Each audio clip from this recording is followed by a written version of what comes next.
2020 Breeders' Cup Seminar, the OTB Breeders' Cup Seminar. Normally, we are live. That's always fun, but 2020 is a different year. So we're virtual. Mike Callahan and I are in the studio. Brian Nadeau via Zoom from Florida. Mike, good evening. Good evening. Good evening to Brian as well. Oh, yeah, that normally being out in the clubhouse, with the 60, 70 patrons that we have is always great. Different year, but same racing. Great card on Friday and Saturday. We'll dive into that here in a second, but it's all about putting together sequences when it comes to this time of year. All great prices, and I know Bri, chiming in here as well. But again, just looking forward to the weekend. Yes, yeah, it looks to be the weather looks to be cooperating in Lexington, and hopefully we have a firm turf course or a turf that's close to firm, fast main track. It's an exciting 2 days. We've been talking about it for weeks now. It's cool that it's finally here. As you mentioned, Mikey, 5 races on Friday, 9 on Saturday, and it's go time. So looking forward to it. I will say over on my Equidaily site, I have the betting menu if people are curious about that, a link to that. I also have a link. There's free PPs because Keeneland, without fans, they were nice enough to put the programs online this year. And the programs obviously have past performances. So go over to Equidaily at the top of the page.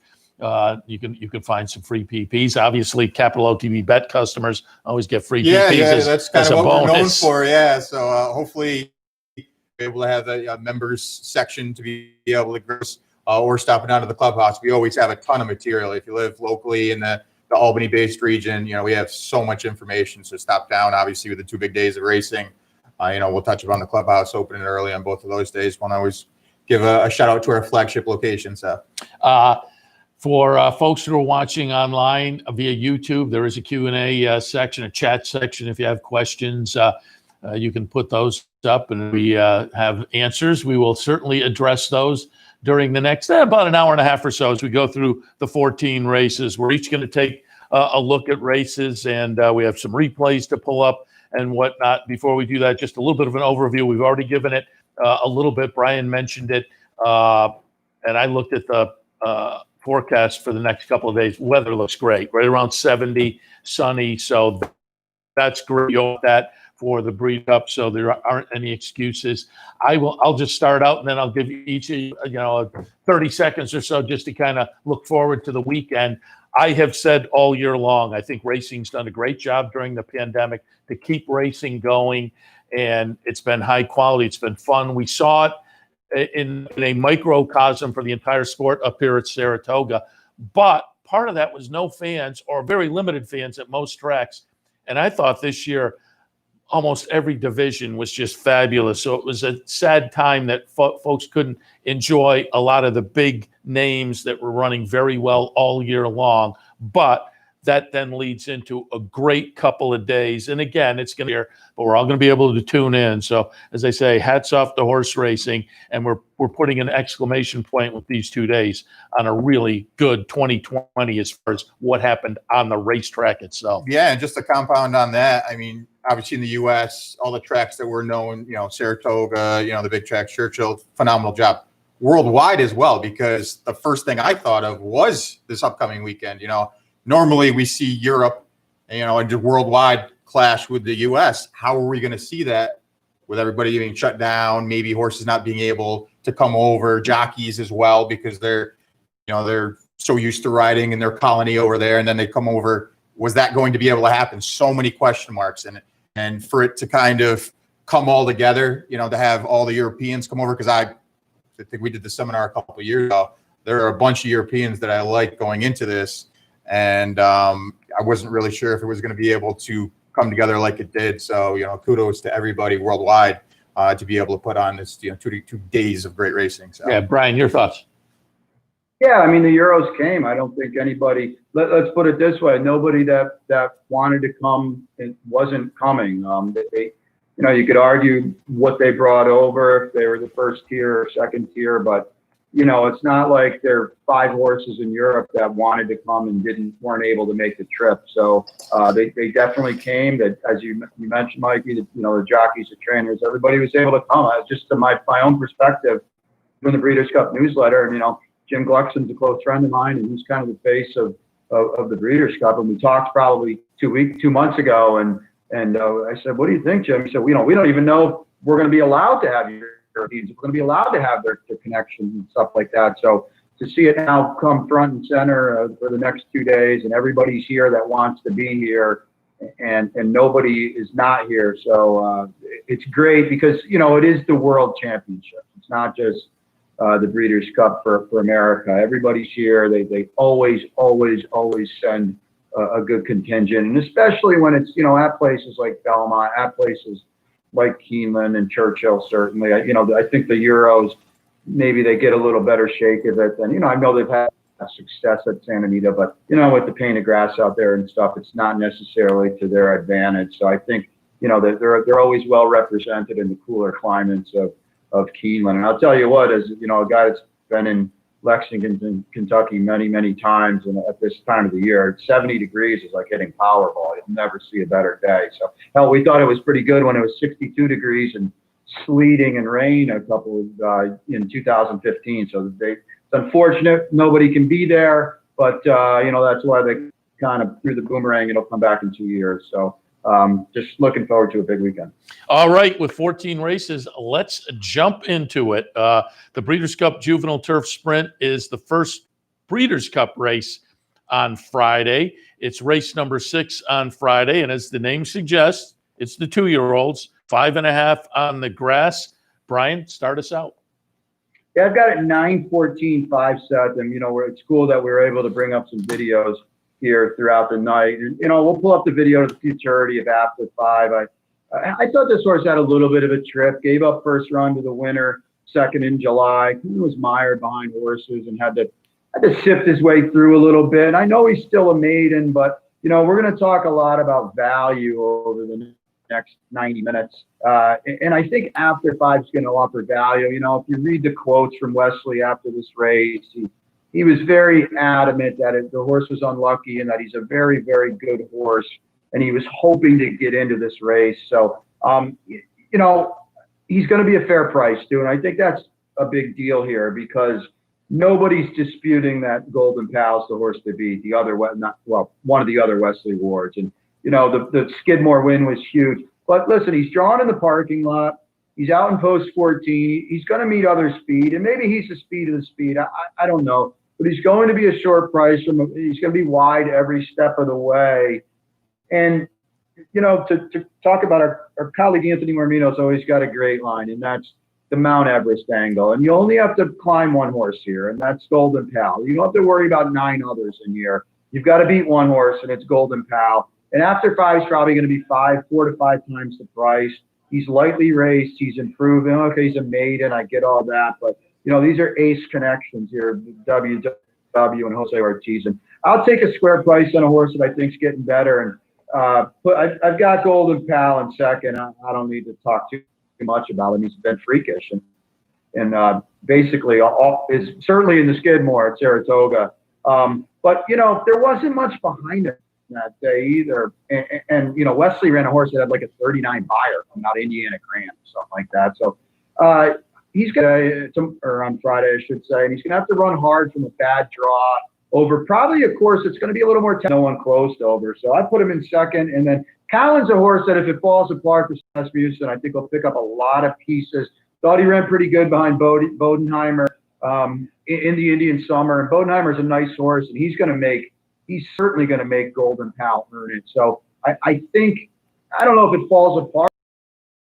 5, 14, 9, and 10. I have the same 3, just different order. Don't really have to talk about Golden Powell. Obviously, the race goes through him. The thing with him, and the 14 hole really doesn't bother me too much. If you ever seen him break, he breaks 2 lengths on top of the field in the first 100 yards. So to me, the X factor and be able to push him early and be able to keep up with him in that first couple furlongs. If for some reason they're able to soften each other up, I think Cowan may be good enough. And like Brian was talking about, in that Indian Summer, go back and watch the replay. Cowan went to kind of split horses and the hole closed a little bit. And it cost him about a length or 2. I'm not sure it was going to be close if he was able to get to that hole at that point in time, but he was still closing really sharply. I think he's a big player in here for Steve Asmussen and Ricardo are going to team up in here The workout sense looked to be sharp in here. And again, I'm just looking for someone to push going to one at post time. But for me, Bodenheimer is going to be the X factor. And for some reason, Bodenheimer break, Golden Powell is going to be on the lead. And if he's on the easy lead in this spot, any sort of pace meltdown after 5 should be flying late. So 5, 14, 9, and 10. 5 and 8. I put Golden Powell. I kind of couldn't pull the trigger on the Washington bred, even though we're coming off of the big win at Keeneland. I'm thinking he's going to fold a little bit in the face of who I think is maybe the more classier Golden Powell. Golden Powell, yeah, 1 win in 3 career starts, but started on the dirt down at Gulfstream because there was no Keeneland Spring for Wesley Ward to go, and as he usually does, blast off these horses on the turf. Then he goes over to Ascot and just misses in a nice effort. And that win at Saratoga, I was lucky enough to be there every day, and that was one of probably 4 or 5 that, Saratoga typically had every year, the kind of races where you just go, and that was one. So I'll put Golden Powell on top and expect with that early, the outside post position will not prove to be too much of an obstacle. Second slot, I used after 5 for all the conversation. And what I'm kind of thinking with the horses I have underneath, Golden Powell, Bodenheimer, maybe Momos go out. And they run a fast pace. I think Golden Powell has enough class to keep going. I'm not sure about the other 2. So I'm looking for some horses that maybe will be rolling in the lane. I think that's after 5. I think that's Cowan. And I also think Amanzi Yampilo has the ability to maybe do more of a stalk and pounce and be up close early and make a move. A couple of horses I may throw in because I think this is a day where you can look up at the odds and maybe go a little deeper with your exacta boxes. Into the Sunrise is interesting to me, and that Wesley Ward said, you know what, let's cut back from the Bourbon and go back to a sprint. And Dirty Dangle, I think, is really interesting off the private purchase and the move to Marcassi at a 20-1 morning line. Dirty Dangle, in some fashion, will be in some exacta plays for me, no question about it. But in this Breeders' Cup Juvenile Turf Sprint, I have it 4, 9, 5, and 8. All right, we turn the page. We go to the Breeders' Cup Juvenile Turf Grade 1 event. This time, the 2-year-olds will be going a mile on the grass. Mike, you're up first. I had it 5, 11, 6, and 4, and this was a pretty deep race. You're going to have the lukewarm favorite in the number 6, Mutasabek for Todd Pletcher in here. But it was a good race last time out. I think there are a couple that are coming from overseas that might be interesting in this spot, including Cadillac, who's going to be my top choice in here. And this horse, go back and watch the 2-back race at Leopardstown in that Group 2 event, was able to engulf late a horse named Van Gogh. And Van Gogh, of recent, went on to win a Group 1 over in France. And I thought that was a really sharp performance. Shane Foley's coming over, who's a really well-known jockey over in that Irish Great Britain circuit. You dig a little bit deeper. The horse went for the hole a couple different times. Really wasn't able to fully stride out that day. Finished 5th in a field of 14. I think it's going to be interesting. I think the price is going to hold. I think there's going to be enough interest. Stays somewhere around that 6, 7 to 1. Again, in a field that's so deep, and you go a bunch of different ways. And I know Brian likes another European in here that he's going to talk about here in a second. But I like Cadillac to get the job done here in the Breeders' Cup Juvenile Turf. Underneath the 11, Gretzky the Great, last time out in the summer was a terrific performance. But again, right on the lead in a slow pace, did everything right that day. But again, the dynamics may not be what they were in that summer stakes. Take a look at the workout pattern. This horse is a morning workout star, including that October 10th workout, 57-2 over the Tapeta up there. So I thought Gretzky the Great with some value. Mark Cassidy, Tyler Gaffleon's going to get aboard. Thought he was kind of interesting in here. And then Mutasabek the 6, who is the lukewarm close, got the job done. I think he picked a piece in here, and I'll be interested to see what he goes off at post, because I don't think he's going to go off as the favorite. But ultimately, I just thought he was sort of one of the best of the rest type of horses in here. And then the 4 in the 4th spot, Public Sector. I think he's going to attract a lot of attention in here just for the connections of Klarovich and Chad Brown. Irad are going to team up in here. Last time out, really slow pace. It was a good runner-up finish. I think he's better than that. I think he can progress forward. I think he's one that goes down. So I think a couple are going to float up. I think Sector goes down off that 8-1 morning line. So 5, 11, 6, and 4 for me in the juvenile turf. I have it 8, 9, 11, and a couple of nice wins, including the juvenile turf sprint over at Kentucky Downs last. Next to go here. I also, angle I talk about a lot when I do the handicapping show. I like horses. It's an angle I read about in a newspaper years and years ago. And normally, not necessarily 2-year-olds, it's horses more coming back from a layoff. But it works in these kind of situations as well. Horses come back from a layoff. They sprint 2 times. And in the third start, they stretch out. And the angle was put together by an MIT professor. I've tried my hardest to find it online, but it was many, many years ago. But it was an MIT professor who suss out horse racing angles, and that was one that he found over time provided the best return for him. Layoff, come back from the layoff, 2 sprints, third start back, you stretch out to 2 turns. And the first couple of races don't even have to be that good. Well, over the years, I've watched it, and it's worked out for me. And in these kind of situations, it can be proficient as well.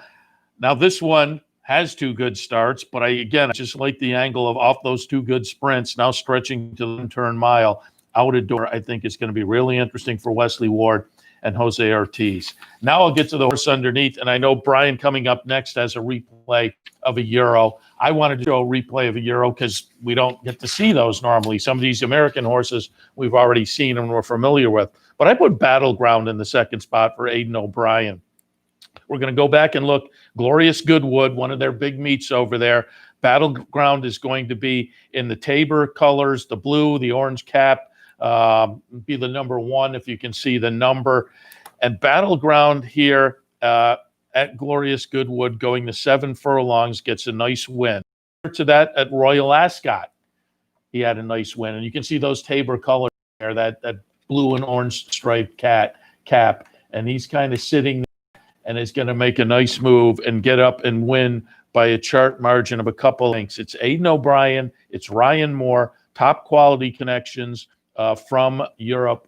And again, coming off a couple of wins at 2 of the premier meets over there, Royal Ascot and Glorious Goodwood. So I think Battleground becomes a very, very dangerous horse in here. I debated putting that one on top, but I'm comfortable at least having it in the mix. And you can see nice late run here to get up there. And eventually, as I say, going to open to that chart margin of 2 lengths. So Battleground in the second spot for me, and Gretzky the Great in the third spot. 3 wins in 4 career starts for Mark Casse. Comes out of the summer last time up at Woodbine, and I just think in good and improving form there. Private Sector, who you mentioned for Chad Brown, down in my mix as well. Fun race. I have it 8, 9, 11, and 4. Brian? Yeah, well, the race clearly goes through Battleground. He's going to be a strong favorite in here, but there's some issues. He's probably the best bred horse in the world. He's by Warfront out of Pound, who won the turf right here at Keeneland 5 years ago. But he's got a couple issues. He missed a start with a little nagging injury, and then they passed because of soft ground last time. So he hasn't been out since, as you mentioned, Seth. Glorious Goodwood. I put him in second. The race clearly goes through him, but do you want to take 3-1 or so on a horse? That might have a question or 2 attached. We're going to show a video of Go Atletico's race in the Prix La Rochette at Paris Longchamp 2 back, and I thought it was a really strong run. You can tell he was a little bit ranked, had a little trouble getting out, and a lot of these Europeans want to be covered up, and he struggled getting out late. And when he finally did, he ran to daylight. He's got the pink and the black stripes. And when he finally did, he ran to daylight. And I thought it was pretty impressive. I don't like being out wide. He might not get covered up here, which the Europeans, always like to do. So that's a little worry. But I think, when you're getting 10-1, you can kind of look past some question marks and take the value. So I think Go Atletico is a live horse. He ran second last time to Planchain, who's 4 for 6 in Europe, had a really nice campaign, won a couple of group stakes races. And I think the Euros might be in a good spot here because I don't think the American horses are I don't know how good they are right now. And I think the Euros, just typically on a broad scale are better. So I've got Go Atletico on top. Battleground's trading like 6-1 right now to win the 2,000 guineas next winter. So you're not getting 6-1 on Braden O'Brien and Ryan Moore. See, do you want to take a shorter number on a horse? Like I said, that might have a couple question marks. Certainly bred to be an absolute superstar. We remember how good Found was, beating Golden Horn in the turf in 2015 and War Fronts in top 5 to 7 of worldwide stallions. So certainly he's a major player in here. I wasn't in love with the vintage. He's lightly rated, he's progressing. Don't forget, all these Euros are trying 2 turns for the first time, and that's note of. But again, you get value on Go Atletico. You don't get it with Battleground. Out of doors, you guys talked a little bit about him. I like 5 of them, I think, in the juvenile turf sprint. So he's got one here that he could have easily run in the juvenile turf sprint. You would think with Jose Ortiz aboard, he's going to sit the right kind of up close, stalking trip, and he's certainly done nothing wrong in his 2 races.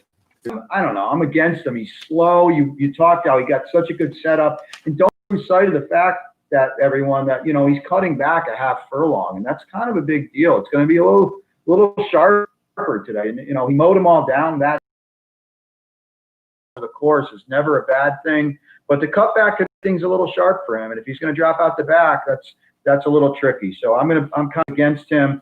12-9-8 for me. All right, let's move on to race number 8 on a Friday afternoon. Breeders' Cup Juvenile Filly. I'll jump in first. I have Simply Ravishing on top, 1, 3, 2, and 7. Simply Ravishing has been simply fantastic so far throughout the career. Broke the maiden on the turf of Saratoga, and then went over to the dirt, but in the off the turf, her dirt bona fides by winning the Alcibiades, which was meant for the dirt originally, right here at this Keeneland track. And I always like the track and trip out. She's won on the track and at the trip, done it pretty convincingly. So she looks very solid to me. Day Out of the Office, also 3 for 3. We should mention there are 4 Grade 1 winners in this race. This is a pretty nice looking bunch of 2-year-old fillies that, at least at this point, and you would think have a pretty good future ahead of them for the most part. But Day at the Office, again, 3 for 3. The Maiden Breaker at Gulfstream, then wins the Schuylerville at Saratoga, then goes to Belmont and wins the Frizette. Vequist in the 3rd spot, close up 2nd at Parks in the debut. And then, interestingly, completely valid in here. The fun, and all 3 of us were talking before we went on the air, the fun horse to watch in here is going to be Princess Noor, who on the numbers, everybody's kind of thinking is a little bit light. And as a buyer's guy, that being a tool in my toolbox, I had to agree with that. But she's working well. She's undefeated. Maybe she just wasn't pushed to a better number out in Southern California. I have her in the 4th spot. Again, I like my 3 much better. But I'm really intrigued to see what Princess Noor does on Friday afternoon. And I'll toss in, if folks are looking for a kind of a long shot to play around with, I think Crazy Beautiful from Ken McPeak could be one that may be a little bit interesting if you want to toss that into your mix someplace.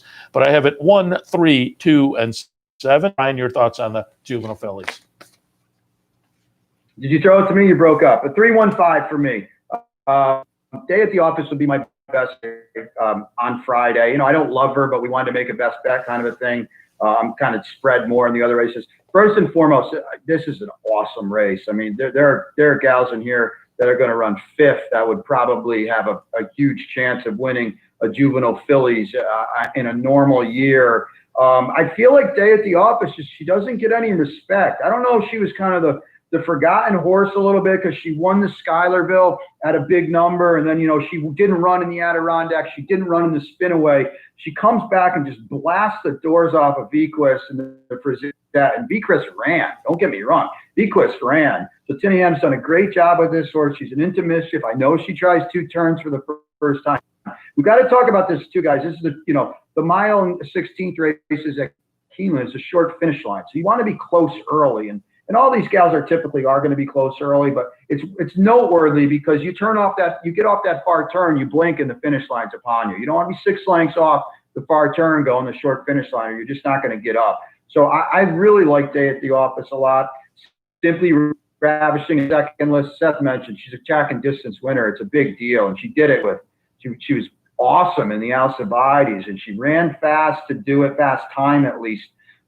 She's down inside. I would think she's going to get involved. The pace dynamics are interesting here because there's about 5 other horses that are technically faster than Simply Ravishing early. So what does she do? Let's give her a shout out too. She's a New York bred, which is pretty cool. She's an A for me as well. Girl Daddy is going to be the kind of forgotten horse. I talked about Day at the Office like that. Girl Daddy hasn't run since the Pocahontas at Churchill going a 1-turn mile for Dale Romans. And look at her. What the heck has she done wrong? She's going to be a square price as well. So I think Girl Daddy's very interesting if you're trying to play against the top 3. I don't know, man. Princess Nora just looks slow to me. I joked with a friend that a year from now, if you have a good day at the Breeders' Cup, you can probably claim all these horses she beat for about $20,000. I mean, there's nothing. The California 2-year-olds, male and female, but especially the females, they were not good this year, and that's probably being polite. And I know it's a good segue to Mike because I know he likes Princess Nora, and I know she was absolutely dominant winning these races and open lengths, and she didn't have to run that hard. And I get all that, but I don't know. How much faster could she have run? I'm not a huge fan of because you won gear down, you could have won by 10 more lengths. So I'll throw it to Mike. There's a couple of horses over these 2 days that I'm like drawing a line. Quarter and like you said, she's not facing much here. It's a short field, pretty much Victor the outside from the 1 hole. And at this point, he's just going to shake the reins and she's going to win by as much as she wants. It's tough to say that she's faced anything out there, but she's yet to fully run. So it's really all opinion based when it comes to this. I think the sky's the limit. Now, obviously the 1.35 million stares at you in the face. She's highly regarded, but if you take a look at the workout since, she is getting better. And you can see it in her workout times, the quick 1:11 and 4 for 6 furlongs. She did that with ease. Being much tougher. I mean, Day Out of the Office, Simply Ravishing, even Girl Daddy, who's trending up right now. I mean, she's going to have to clearly run probably 15 to 20 points higher as far as the buyers go in this spot. But the way it sets up, she likes to be on the outside. She draws the advantageous 7 hole. I think, like you said, Simply Ravishing, who's normally on the lead or close to it, I think Day Out of the Office is faster. I think potentially, reason couple of these go at it around the far turn. Princess Nora is going to be ready to engulf all these horses. And when he fully sets her down, I think she's going to be able to respond. And she's going to be my best bet on Friday. So between your best bet spot, hopefully, we're both going to end up having. How about a Stabile Surly lunch bet? I was thinking about that. I was going to talk about the lunch bets that always happen. We'll have to do something on Twitter to kind of go back and forth on that. I'll tell you what, Mike, when it gets over 70 degrees up there, we'll settle up. I'll come back and we'll have a beer. You got it. Sounds good. We'll do it. We'll do it that way. But again, I have no complaints against Day Out of the Office or Simply Ravishing. I think this is a tremendous race. I just think the sky's the limit with Princess Nora. I think she gets an advantageous post. I think she gets the perfect setup with a couple of these going at it early. And she's able to get the job done here in the Breeders' Cup Juvenile Fillies. So 7, 1, 5, and 3. All right, race number 9 on Friday afternoon. Breeders' Cup Juvenile Fillies Turf. As the name suggests, the 2-year-old ladies going a mile on the grass. Brian, your thoughts? I've got it 1, 2, 4, 8, 3. If we'll tout the one sheet for a second, that'll be out there online pretty soon. I'm going to bring a video of Onada on a running basis in Europe, and you can see the last 2 races. She's chased Shale. She's chased Pretty Gorgeous. Pretty Gorgeous is a comfortable favorite right now for the 1,000 guineas next May. Tucked in, and as we all know, I mentioned it earlier. These Euros, they want to be tucked in. They don't want to be chasing in yellow, and she never got tucked in. I thought she ran on pretty nicely to be a 3rd. And as I said, one of the better 2-year-old races. Pretty Gorgeous came back to win the Fillies Mile. For Jack Oxley, she's going to be, like I said, she's trading as the favorite right now for the 1,000 guineas. And I thought Onada acquitted herself pretty nicely. She was a big number that day. She ran on. So now she draws the rail. You know she's going to be tucked in. She's a big number on the morning line. And this is a nice race. There's no doubt about it. But I don't think she's 15-1 behind the Plum Ali's and Aunt Pearls of this race. I don't think the gap to the favorites and Onadana is that big. And, you know, we talk a lot about risk reward, and she's going to be a nice price from a very good draw that a European would want, lightly raced. Jessica Harrington has done a phenomenal job in Europe for probably about 15 years now. So I'm going to take a shot with her, admittedly in a race where I don't like that many, or that I don't have any strong opinions. You know, I'm 5 deep in the one sheet. That's my max allowance. So that kind of tells you what I'm thinking. Miss Amulet, go back and watch her races. The Cheveley Park's one of the top sprints, arguably the top sprint for 2-year-old fillies in Europe. And I thought she chased and held pretty nicely in that race. You look at the Lother that she won. I thought she rated and pulled clear nicely late. She's drawn perfectly. I think she's in a good spot. Plum Ali, to me, is the horse to beat because of I'm hoping the dynamics, at least. And I thought she was really good winning the Miss Griot at Belmont. She's 3 for 3. Now, Kristoff's never won a Breeders' Cup race. Mother Earth and was identified as Snowfall, and Snowfall was identified as Mother Earth that I mentioned. And that's wild, but she had a pretty good third. Braden O'Brien. I think she's going to be a decent number. She's got a little bit of quality to her. Don't overlook her. I'm very clear if she wants to be. I don't know how they want to go. She's drawn outside of Aunt Pearl. She hasn't run since the pre-morning in August. And she's never run past 6 furlongs. She's very, very fast. Aunt Pearl's never sat off a horse. She probably can. I don't know if she can or not, but I don't take 3-1 asking a horse to do something she's maybe never done. So I think, and this is a deep spread for me. I'm saying I don't like Aunt Pearl, but boy, I would probably want to use her if I'm spreading. You know, she still looks like an A to me, but I've got it 1, 2, 4, and an absolute throw a dart at the board. Juvenile fillies turf for me. Mike, take it away. Yeah, I'm at 4, 5, 12, and 7, and I agree with Brian as far as Campanile. I feel like a lot of people, especially from watching a couple different shows before we're doing our seminar, I think Campanile is a horse that Yale's going to win this race or is going to be off the board finishing 7th, you know. So for me, I have the latter position where Campanile is going to go out to the lead.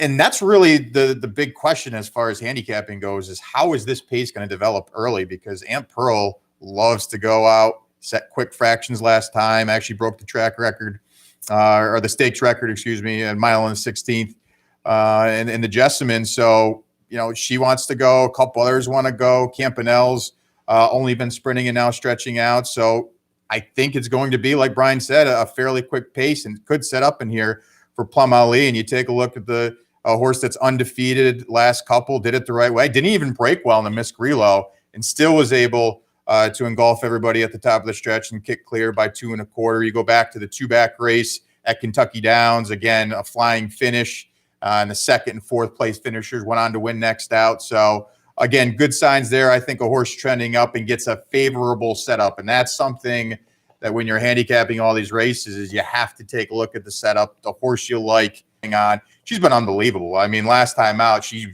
set suicidal pick, going 22-1, 46-3, still able to hang on. And Gracia, who finished 3rd that day, came back to win a stakes last weekend at Belmont, so that should only flatter Aunt Pearl. I mean, she's done nothing wrong. It's just I don't think she gets the lead in here. Can she rate? That's a question mark. She'll be able to, because Campanile is going to go and probably be in front. For some reason, you know, they decide to go at it the entire way. It could set up for a big price, like Brian said, with the 1 or the 2 or a couple other years that are in here as well. So I'll have Aunt Pearl in the 2nd spot. Spanish Love Affair, I thought, ran a terrific race last time against Aunt Pearl. And at 15-1, yes, draws an outside post. Is going to have to navigate a trip. But again, a horse that's going to be sitting mid-pack in here will have to jump on some of the Euro closers in here. That's a price horse that I think you want to take advantage of at 15-1. And then also in the 4th spot, I have a 20-1 shot and Tetragonal. I like the 9, and I believe, taking a look at some of your guys' picks, some people liked Madone, the horse that's undefeated out on the West Coast. Tetragonal gave this horse all he could handle last time out. in that Surfogral out at Santa Anita. This horse is a one-way closer. Showed some ability over in Europe, this horse over to the States. And I think this is one at a big price that you may want to use in here too. So the Brian liking the 1 and 2 in this spot. Obviously I like Plum Ali, but if you're looking for a couple other long shots, I thought the 7 and the 12 were interesting, which validates the fact that it's going to be a pretty big spread race for some people. I'm one of those guys who likes Campanelle. I put her on top, 10, 4, 5, and 12. You know, it's the 21st Century Wesley Ward program, debuted down at Gulfstream and won that against the boys. Then goes over to Ascot and wins a grade 2 over there. Then over to France, back in against the boys, wins that. But as has been mentioned, they were all sprint distances. So this is a little bit of a different animal, but boy, she's just looked so good so far. I'll put her on top with Frankie Dettori riding, Plum Alley in the second spot, 3 for 3. I can't really add anything to what's already been said. Same with Aunt Pearl, who looked very good. And I agree that Jessamine performance was just spectacular. Spanish Love Affair, a little bit interesting for Mark Cassie and Tyler Gaffleone on a couple of races that looked pretty good recently, including the second behind Aunt Pearl last time and only the third career start. Maybe a little bit up against action with the Breeders' Cup Juvenile. Grade 1 event. They are putting $2 million up for grabs. It's a mile and a 16th. Mike, you're up first. 9, 7, 5, 13. And this is probably the race. I was talking with Brian about this race before we went on. This is probably the race that I've talked about the most with patrons, at least in the clubhouse and a couple other locations that we have. You know, Jackie's Warrior is going to be a horse that people most likely would want to single in the pick 5 sequence if you're on that bandwagon. Probably going to go off 4 to 5, 1 to 1. I think this horse is a little bit vulnerable in this spot. I mean, obviously undefeated. Every time we question the distance, this horse is just able to check mark it off. And last time out was an unbelievable performance, geared down at Belmont and the Champagne. I like Sitting on Go, though. You're going to see the replay here of the Iroquois. This horse won the debut at Ellis Park, was 24 to 1 going into the Iroquois, and is going to be the number 2, making a move on the outside, third to last right now, and is going to go wide. The favorite right now is the Ride of a Lifetime, who had faced Jackie's Warrior a couple times and finished a good second both times this horse had faced it. And here comes Sitting on Go at 24 to 1 to mow them all down. The pace really wasn't as fast. Again, this is a one-turn mile. And this horse is able to kick clear late and really does his best running in the last 100 yards. So I think the distance is not going to be a problem at all. Yes, trying 2 turns for the first time, but you're getting a good price with good connections in Dale Romans and Corey Lannery. The workout sense was a nice bullet work. I think this horse is trending up. You take a look at the pedigree as well. Brody is the sire, won the Bluegrass at a mile and an eighth. So the distance should not be a problem at all. I like the setup in here. And I think, again, you talk about X factors, right? Jackie's Warrior loves to go to the lead. Who's going to go with this horse to sort of soften him up if you're leaning that direction? I think Classier, the Bob Baffert horse who likes to show speed, did so at 6.5. I think Likeable, the 4, could show some speed as well. The 10, who's 30 to 1, is probably considered upset this horse. And I'm going to try Sitting on Go at 12 to 1. Jackie's Warrior underneath. You could have endless talks about this horse. Very, very good. Going to be a heavy favorite. The 5, Essential Quality, is an interesting horse. I know last time out stretched out and got the job done in a mile and 16th, which should be a nice check mark off. The fact that the horse was raced over the surface, another check mark. Out of Tappet, distance not a problem at all. Again, I'm just not sure if you're going to want the horse at 3 to 1. I mean, I still think this horse is one that should be in the mix, but for me, the price might be a little too short, just like Jackie's Warrior, but nonetheless, I had in the third spot. And then Bauer is another horse, the 13 at 15 to 1. It's good second last time out in the American Pharoah at Santa Anita. I think another one trending up. The first couple were on the turf. But again, if this horse is able to get a nice pace set up, the 13 Bauer is a horse you want to use in here as well. So 9 at 7, 5, and 13 in an interesting Breeders' Cup Juvenile. I went 7, 5, 3, and 14. I put Jackie's Warrior on top. Again, it was one of those where I was at Saratoga this year, lucky enough to be there every day in the press box. And so I got to see the Saratoga Special and the Hopeful. Those were just phenomenal. And then validated that with the move on Mott and the Champagne. I have to think he's legitimate, be some kind of an obstacle. I find it hard to believe. I'll put Jackie's Warrior on top. I thought Essential Quality, as Mike said, the track and the trip victory last time in the Breeders' Futurity, said he's going to be a contender in here. Reinvestment Risk, who broke the maiden in the career start and subsequently been second to Jackie's Warrior in the last two for Chad Brown and Klarovich, I think is also a solid contender in here. Oddball, I'm putting in. I'm getting enough of a price where I can play around, and the price may even go up. But in the debut was pretty good looking, and so I like that horse in the Breeders' Futurity, where just I got turns, more of a sprinter. Maybe the debut win was freakish and won't live up to that. I'm just going to think that this horse is better than we saw last.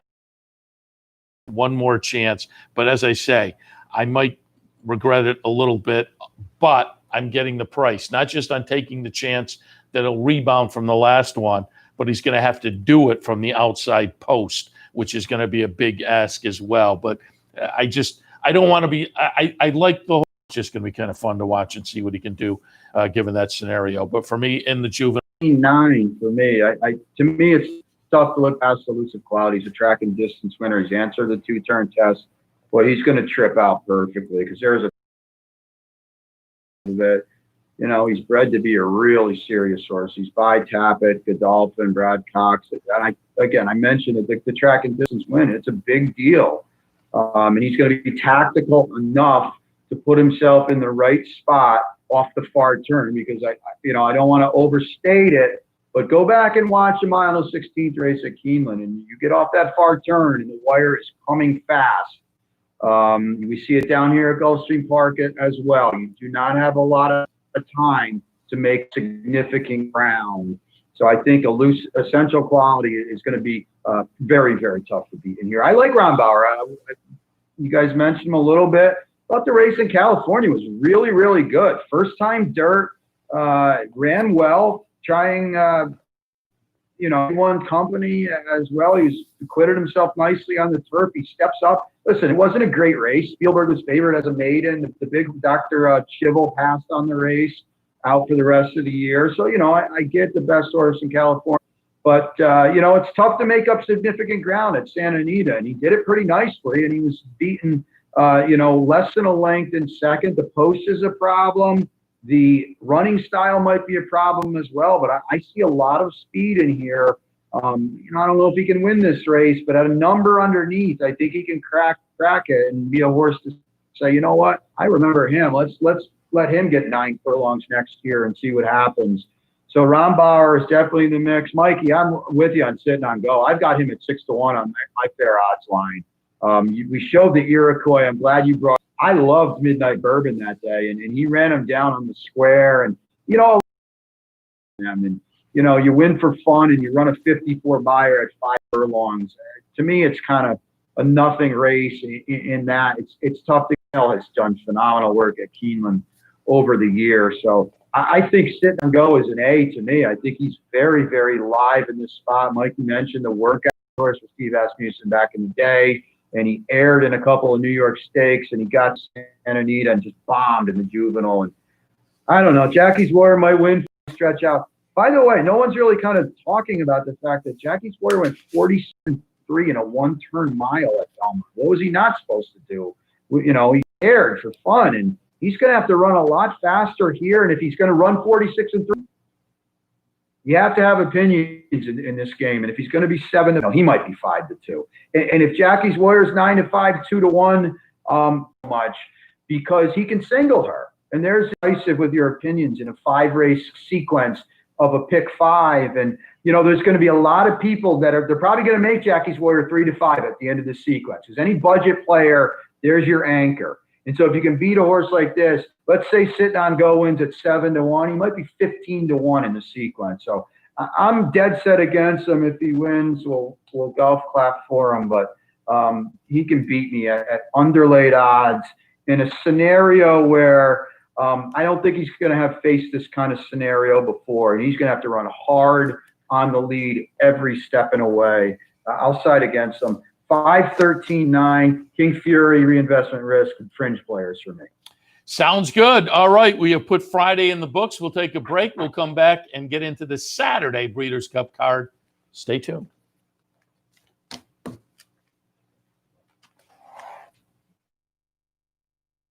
Your favorite teams, your favorite food, daily drink specials, and wagering on live horse racing? Legends Field Sports Bar, 711 Central Avenue, Albany. Get your game on day or night with 75 flat-screen TVs, tournament-style pool tables, a private banquet room, and live horse racing. So if someone asks you, where's the best sports bar in the capital region? Tell them Legends Field Sports Bar, inside the Clubhouse Racebook, 711 Central Avenue, Albany.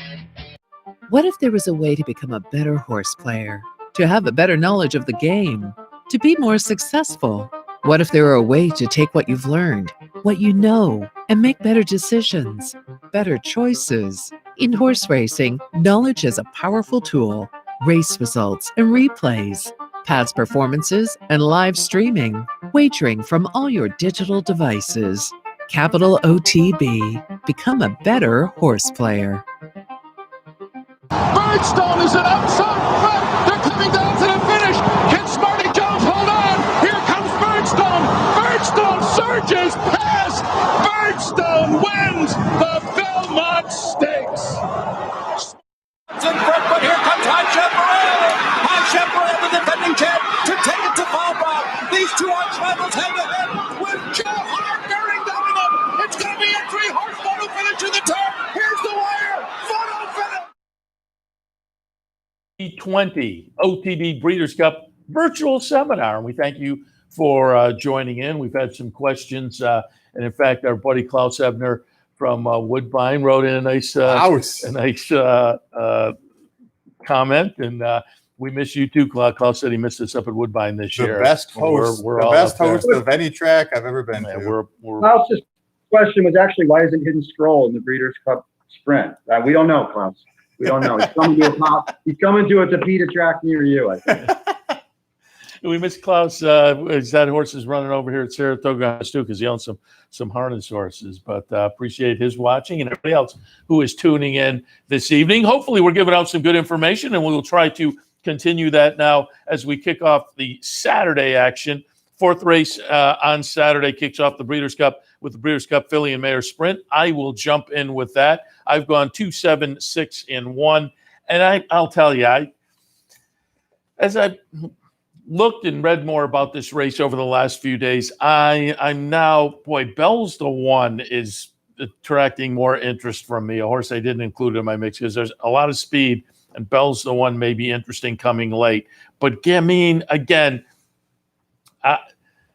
there are a number of Breeders' Cup contenders coming out of Saratoga this year and really good performances. And Gamine in the test was phenomenal. She was better in the Acorn before, but I think to come out of the Acorn and then follow up with that race like the test just said a lot about her.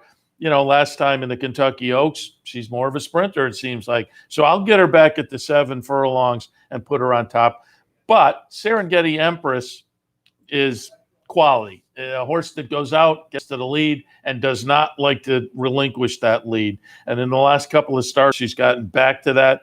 So this may be a battle between those two. I put Venetian Harbor in the 3rd spot. That's a horse with some early speed too.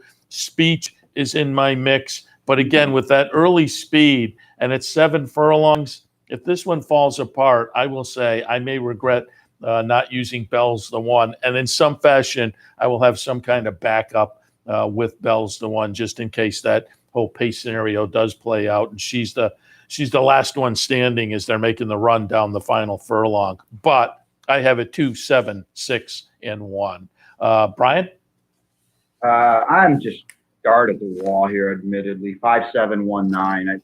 Wisconsin got a kind of a hellacious pace development in the 8 bells, and she's going to get it here too. I don't know how good she is. She ran a big number that day. It's a number that, is competitive with this group.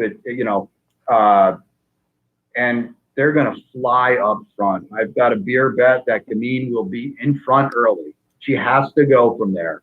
Serengeti Empress won't give you an inch. She is going to. And maybe there's a very, very good chance they're just much better than these, but we're going 7 furlongs, and these are 2 superstar fillies, and they're not going to back down for a second. And I think it has to fall apart. Maybe the track's a highway and they open up 4 on the rest of the field in the far turn. Like Serengeti Empress in the test last year. Maybe that's the race that happens. Big number. I'm going to take a shot. She doubles up on a huge 8,000, runs him down. Serengeti Empress, to me, it gets all the best of it because she's drawn outside Gamine. She can press her. Maybe she can duels with her, but she's got the advantageous outside attack post. That could be all the difference in the world. And it puts Gamine in a terrible spot. And it says Gamine's carrying 122 pounds. She's carrying about 2,500 pounds of fat karma in this race. Speech is supposed to trip out pretty nicely off these 2-turn cutbacks. And she's a pretty nice horse as well, but she's always kind of second or third best to the good gals. And she meets some good ones in here. So I'll put her underneath 5-7-1. And I'll mention Seth before throwing it to Mike. Bell's the one I think 5 and worth a play in here too. I would not want to leave her out of any kind of horizontal ticket, and certainly not if you're vertical, leaving her out either. Mike? Yeah, I agree with a lot of the thoughts Brian had. 1, 7, 2, and 9, like Brian said, Speed should trip out in here. And yeah, she likes to finish second a lot of the times. But again, and Brian talked about it before, she's got a race over the track. It was clearly her best race. I mean, she eyed up Venetian Harbor and pretty much spit her up and shoot her out in that Ashland race quite easily. She got a 101 buyer. If you're a buyer person, clearly her best race and would be right in the ballpark. I mean, what do you do with this race as far as the pace goes? Gamine, as the guys have talked about, drawn the worst of it being on the inside with, Serengeti Empress having all the speed in here. I've ultimately Serengeti Empress in the second spot. I think she'll be able to hang on more likely anyway than Gamine would be able to, because they are going to fly early. They're going to be gasping for air late. But again, Serengeti Empress has shown all heart before. Gamine, I've been high on and loved in the Kentucky Oaks. I know the stretch out was a big question mark. People were going back and forth. I thought she might be able to do it. Ultimately, she set a modest fractions and really just didn't have anything left in the stretch. A lot of her wins, she's been able to detach herself from the field. She's not going to be able to detach herself from the field in this one. So that's ultimately why I had her in the second and the third spot. And she's going to go off probably 6-5 just with all the buzz around her name. So Speech to me at 6-1 offers a ton of value. I thought about Bell's the one who I had in the fourth spot. And I know you guys have talked about a little bit. We haven't talked about Come Dancing. It's an interesting price at 8-1. I know this horse last time out won the honorable miss. It's going to be the last race of the career, maybe on sort of some scenario. I mean, she's sort of trending back up a little bit, but she's also one at a price you may want to use. So interesting race. I think if it plays out the way we think it will, and they both break well, the 2 and the 7 should be going at it. It may set up in here for a decent price in this spot. So 1, 7, 2, and 9 for me in the Breeders' Cup Filly and Mare Sprint. All right, in the Breeders' Cup Turf Sprint, as the name indicates, sprinting on turf for $1 million. Brian, how'd you see it? I've got it 4-3-6, and we're going to bring up video of Front Run the Fred and Imprimus in the turf sprint at Kentucky Downs. And Front Run the Fred, very reminiscent to me of Bobby's kitten, Chad's Breeders' Cup winner. He's cutting this horse back a little bit. Bobby's kitten down the hill at Santa Anita. And you're going to see him, obviously, in the Klarovich, so the red and white. He makes first run, and he had to kind of run hard to make that first run over a demanding soft turf course at Kentucky Downs. And I think he ultimately paid the price late, and Imprimus ran him down. And, he was kind of, I know had run 9 times, but he was an unseasoned horse in a race kind of like this, where Imprimus has been trading paint with these type of horses for the better part of 3 years now. I thought late by Imprimus price. He should be 6-7-1 in here. And I just think he's coming up to a really good race for Chad. And I'm going to put him on top. Infamous is a horse to beat. I've always liked him. I think, Seth, you and I were up there at Woodbine when he had a terrible trip a few years back in Hollandale. He's kind of got it going again, which I think is pretty cool, because I've always kind of came to shove, things didn't necessarily way. So it's cool to see Joe Orsino have him back to battle as a lightly raced 6-year-old, and I think he certainly has to be an A in here. Glass Slippers, listen, I think, she's dropping 10 pounds, dropping 6 pounds. The Lasix, I think, getting off the heavy ground at Longchamp last time in the Prix de la Bay is going to benefit her. The Flying 5 was a qualifier that she won. So I think she's the best of the Euros, a little bit of a price. Alexandra, certainly in my mix, closing late. I don't know if the cutback's going to be great for her, though. So I'm a little against her on top, but I think she will run well, too. It is, Leinster likes the course. 6, 3, and 12, and like Brian was just saying, these are usually races for handicappers when you're formulating tickets where you just like to spread and hope for a price. For a turf sprint, there's not as much pace. I mean, obviously there's not a lot of speed in here, so I think it may actually set up in here for Leinster, who's a horse that won back-to-back at Keeneland, was coming off a little bit of a freshening last time out, was able to win the Woodford, and did so, I think, in good fashion, because the horse had to really sitting just off of the speed that day, about the top of the stretch, clear late to win by a half a length. Luis is going to stay in here, and I just think this is a horse attracted to Got Stormy, who had that flirting finish last time out to get up at Keeneland as well. I think Infamous, like you said, is strictly the horse to beat. I have in the 3rd spot, but is going to attract a lot of attention, looking for 3 in a row. But Glass Slippers, again, Brian and I take a look at a lot of the Europeans, and this horse is a spot. But again, dig deep into this race. Glass Slippers finished second to Batosh. Batosh is a world-class sprinter. Is a name that everybody over in Europe knows as far as sprinting on the turf goes. And Glass Slippers finished a solid second, 3 steps back, only beaten 2 1/4. Last time out, just missed in a Group 1 over in France. I think 12-1 offers terrific value. Maybe this horse gets lost in the shuffle. Ultimately, I'll be bored watching this horse to see if this horse is attracting some attention on the board. But one strictly to use coming over from Europe. And then Infamous in the 3rd spot. For all the reasons Brian already talked about. Clearly a horse you want to have in the mix. And in Glass Slippers, but 7. Stormy on top. I have a 12, 7, 3, and 4. And I found it interesting that, they kind of went in the other direction the last few starts and said, let's turn her into a turf sprinter. And they've done it successfully. There was the point earlier this year where I thought folks thought Got Stormy had gotten past her prime, and then Mark Casse kept on with her, the good second behind Halliday in the 4-star Dave, and then the 2 turf sprints, Kentucky Downs and the Buffalo Trace at Keeneland, I both thought bode well for moving on to this race. Tyler Gaffalione on board, been on a run this year, certainly, and at Keeneland, particularly in the meet that just got over a few days ago. So that's a bonus as well. So I'll put Got Stormy on top, maybe against it again with the stop. I'm not sure. We'll see how the race plays out. Leinster in the 2nd spot, 3 for 4 over the Keeneland turf course, and that includes a nice win in the Woodford last time. 3rd spot, Infamous. Again, another horse that just seems to have gotten back to good form over the past few races, sprinting on the turf. Won the Troy up at Saratoga in a good effort, and then followed that up at Kentucky Downs and got a nice gutsy win there.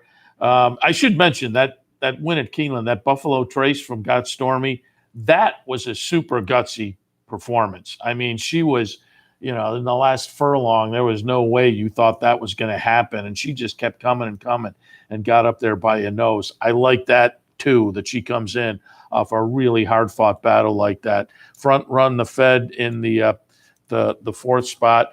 I'm going to be interested to see. You guys both have Glass Slippers.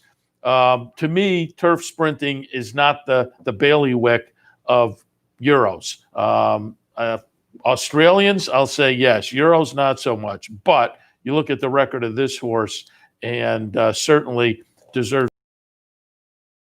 I just wonder also, since it's not really their specialty and they come over, and It's an oval that's a little bit different than they're normally running on. Does that play against it? I'm not saying I have some strong opinion against glass slippers. I'm just more saying I'm going to be really interested to see what she can do, because I do think she's very talented, but I think it's a different kind of a ball game for the Euros when they come over here. The 5th Keeneland on Saturday, Breeders' Cup Turf Sprint. I have a 12, 7, 3, and 4.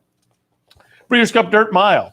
And on here, he's 3-year-old, going to face olders in here. He's going to get 3 pounds from all his elders in this spot. Yes, last time out, it was an okay performance. Again, he had the issues going into the Kentucky Derby. Maybe give him a pass for that, because before he was absolutely dynamite. Yes, it was against his own age group. He's going to have to face olders in this spot. But for me, he may trip out in this spot. I think he forwardly placed. Now, Nick's Go is a horse that I don't have in my mix, but it just turned into an unbelievable freak on the front end. He's going to be on the lead. You're going to see a couple other horses like Complex is going to be the favorite and take a lot of play in here. I have in the second spot. He should be forwardly placed. Pirates Punch is a horse I know you'll talk about here in a second, Seth. Is a horse that likes to go. So maybe Art Collector sits that pocket trip, maybe a couple lengths off of it. And if he's able to get some run on these closers in here, I mean, Sharp Samurai is a horse that we should be flying late as well.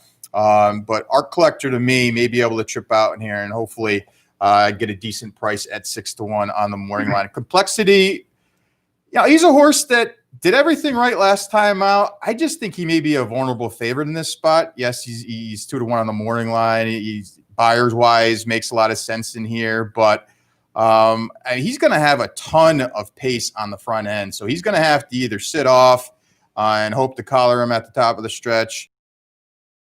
Distance over the course last time out, so cutting back to a mile. He does have a couple of victories at this mile distance, which you like to see. And again, he's going to be one that's sitting mid-pack. He's quite versatile. He's shown some speed before, but I think his best running is when he sits, a couple lengths off, eyeing the speedsters in here. And if he gets the same type of setup he had last time out, he's a horse that can improve in here for Dale Roman. So 1, 10, 9, and 6 for me, and a very interesting race. I'm going to take a pop in here, roll the dice a little bit. I have an 8, 10, 4, and 1. You have to get through Complexity, but that 110 buyer last time, I just wondered, does he come back from that? Clearly, there's a month, so plenty of time to recover, and it is Chad Brown. But I was a little leery of that, and so willing to take a modest shot against. I have him right underneath. But I thought Pirates Punch might be interesting at a 20-1 morning line price, coming in off a couple of races at Monmouth, including the 2-turn mile and the Salvatore mile last time, with a decent little number. Probably has to step it up. Clearly has to step it up if Complexity is going to get close to that 110. But I thought, again, interesting at a price. So I'm going to throw him in on top with, as they say, a little roll of the dice in this race. Complexity just, it's hard to knock. 3 starts this year, and seems to maybe be a 4-year-old, a fairly lightly raced 4-year-old on the improve, and may just turn this into a laugher if we get back to what we saw in the Kelso. And again, I'm taking a little pop with War of the Will in here as well, off the last 3 starts, which were on turf, but I think maybe he's just gotten into some good form right now and might be an interesting player in with this bunch as well. In the dirt mile for me, 8, 10, 4, and 1. Brian? Just quickly, too, we haven't mentioned it a lot, but this kicks off a pick 4. Make sure you check your DRF or your past performances to indicate there's so many different guaranteed wagers, bets, a lot more pick 4s and pick 5s. So amp up the account and fire away. Just take note of that. This does kick off kind of like a middle pick 4. 2, 10, 4, 5 for me. Worst morning line on the card. Sharp Samurai 15-1 with IRAD.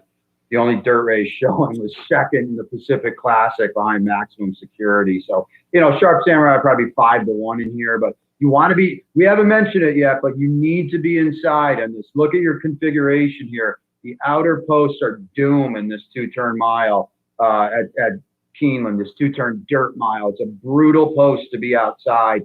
Sharp Samurai inside, he'll sit the trip, stalking a little bit, a huge race in a 0-chance race while they let Maximum Security just walk on the lead. in the Pacific Classic. And here's a turf horse trying dirt, and he just runs his eyeballs out to be second. Picks up Irad here. I think in a great spot. You know, you guys talked a lot about complexity, and he's firmly the horse to beat. But other than the Kelso, the 1-turn mile at Belmont, you know, he hasn't done a lot. And don't lose sight of the fact he's run outside of New York twice, and he's been non-competitive both times. He shipped to the Juvenile at Churchill, and he walked home. Then he went to the Malibu at Santa Anita, and he was a distant fourth. I know it's only 2 races, but with the exception of the Woody Stevens and something clearly went amiss, they're the only mile. I think he's a very vulnerable favorite in here. And Mike, you mentioned the odds a little bit.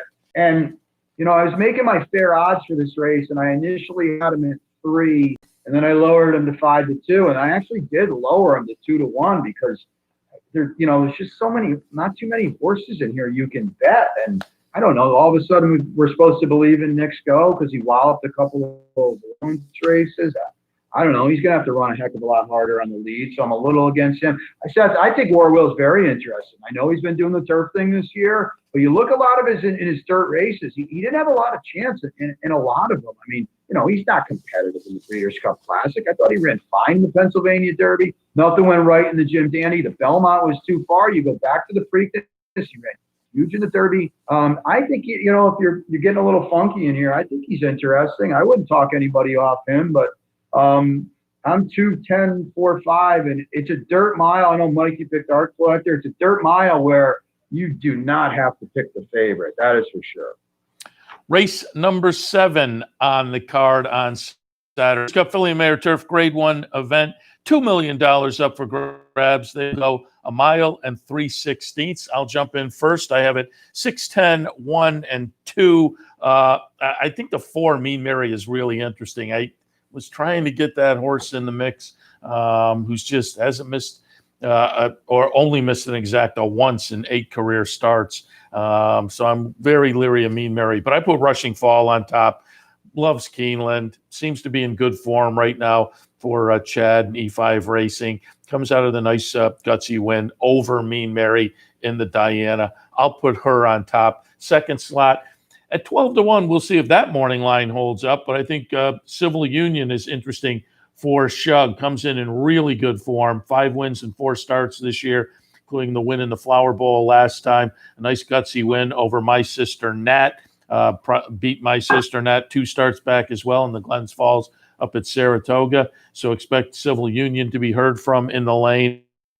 Starship Jubilee, just one of the every year at the Breeders' Cup, there are 2 or 3 or 4 or 5 great stories, and on both the equine and the human side, Starship Jubilee is one of those. I know, Brian, you had talked to Kevin Attard via Zoom before one of the Saratoga races, and really appreciated his input. And she wins the Boston Spa, winds up 4th in the Diana, but then, boy, I think has her set up to run very well in here. So I'll put Starship Jubilee in the mix as well. Sister Charlie down in the 4th spot. And as I say, Mean Mary, this is a really interesting race. Going to be interesting to see how it plays out. I think it has a lot of very, very talented runners in here. I have it 6, 10, 1, and 2. Brian? 2, 1, 3, 6, 4. Another is a tough race. Come back to the Diana and made any ground up going along on the turf all meet at Saratoga, and Mean Mary and Rushing Fall went out there, and they set slow fractions, and they merry-go-rounded it. And I thought Sister Charlie ran pretty well. It was only her 2nd start of the year. She was way up against it over the course, and the way it had played throughout the meet, and 2 really good gals just walked on the lead and had it their own way, predictably sprinted clear late. But there's Sister Charlie running on at the end, and I think it sets her up nicely for this. Chad passed on the Flower Bowl. Here she is, the swan song, the last start of her career. She won this race 2 years ago. She was 3rd in it last year, draws inside, saves all the ground. And I think the flow of the race finally turns towards her today. Saturday. And so I put her on top, and you're going to get her at a price. You're going to get a true champion. There's a lot going on in this race, by the way, because I'll tell you what, if Sister Charlie wins this race, she's probably going in the Hall of Fame. If Rushing Fall wins this race, if she isn't already, she's going into Hall of Fame. So it's a huge race in a lot of different ways. You mentioned Starship Jubilee. I'll root like hell for her. She is so cool. Kevin Attard claimed her. She's won over $2 million for these guys. The group. He's part ownership in Blue Heaven Farm. I never thought she was this kind of a filly, and all she does is tell everybody wrong. And I never thought she was. So I'll put those two. I'll just try to reverse the Diana. That's all. I think there's Mean Mary and Rushing Fall are going. I don't know how fast they're going. 9.5, and it could be a little dicey. Peaceful, I'll talk about. I've gotten third. Her best, the Prix de Diane at Chantilly. I thought she ran really, really well to be third to Fancy Blue and Alpine Star, who are cracked 3-year-old fillies in Europe.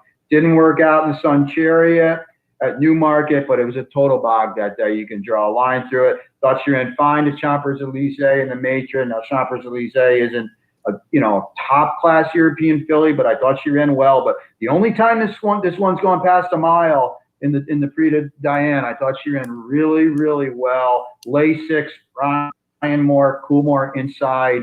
I keep doubting Rushing Fall, and she keeps making me look silly. She's 5 for 6 at Keeneland. She's one of only 3 horses to win a Grade 1 race at 2, 3, 4, and 5. That is heady stuff. She won the Breeders' Cup Juvenile fillies at Del Mar in 2017, and my goodness, here she is, arguably better than ever, and she keeps answering every question and doing it with aplomb. But man, I guess I'm stubborn as heck. Like, she's got to do it one more time for me, because Mean Mary is really, really, really good, and she's going to have to chase her around the course, going a distance she's never gone before, and holding off the best horses she's ever faced before. And the theme of the night, we're talking about value here, and at 5 to 2, 2 to 1 or so, Rushing Fall, the risk reward is not there. So what a story if she wins it. What a job by Chad and the team. I kind of think you have to make her prove it, though, before you get on board at that kind of a number.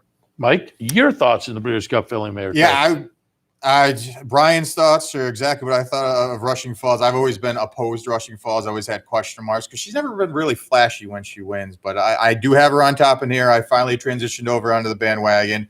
Again, the 5 for 6 at Keeneland kind of stares at you in the face. I think she's going to get an advantageous trip in here. Mean Mary's go to the lead. She should be sitting second just off of her. She's going to have to hold off some pretty serious horses, though. And it's going to be one of my replays because I do like Cayenne Pepper, who I have underneath.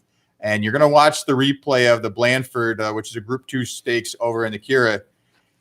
And I think Jessica Harrington, because Brian and I have talked about a couple of her horses. I like Cadillac. I know he liked another one. This horse, Cayenne Pepper, is going to be in second right now in the green, red, and white right there. Is going to take the lead and win this race by 4 impressive lengths in this Group 2 event. If you dig a little bit deeper, face Tarnawa in a Grade 3 stakes, and Tarnawa is one of your strong opinions on the day, Seth, in the Breeders' Cup Turf. You dig a little bit deeper than that, faced Magical, and finished a solid second in Group 1 over this track as well. I think Cayenne Pepper is a 3-year-old trending up, is going to get 4 pounds from her elders in this spot, and is a horse that likes to sit about 3rd or 4th. So if you're targeting Mean Mary and Rushing Falls, and for some reason they decide to go at it at the top of the stretch and get softened up, I think Cayenne Pepper, being the youngster in this group, and watch the board, because I think if this horse is anywhere around 10 to 1, is a huge player in here. And again, if you're worried about the 14 post, there's a long enough run into the first turn going the 1 3/16 of this turf course where Cayenne Pepper can find position from the outside. So don't worry about the 14-0 with Cayenne Pepper, but I think this horse is a huge contender, and I have in the second spot. And then Sister Charlie, who I know is going to be Brian's top choice in here. I do think she's going to run well in here. And again, a lot of people just still kind of go back and forth. Is she as good as she was last year? That's the question. There's no doubt about it. Yeah, that's sort of the big question mark. If she's able to improve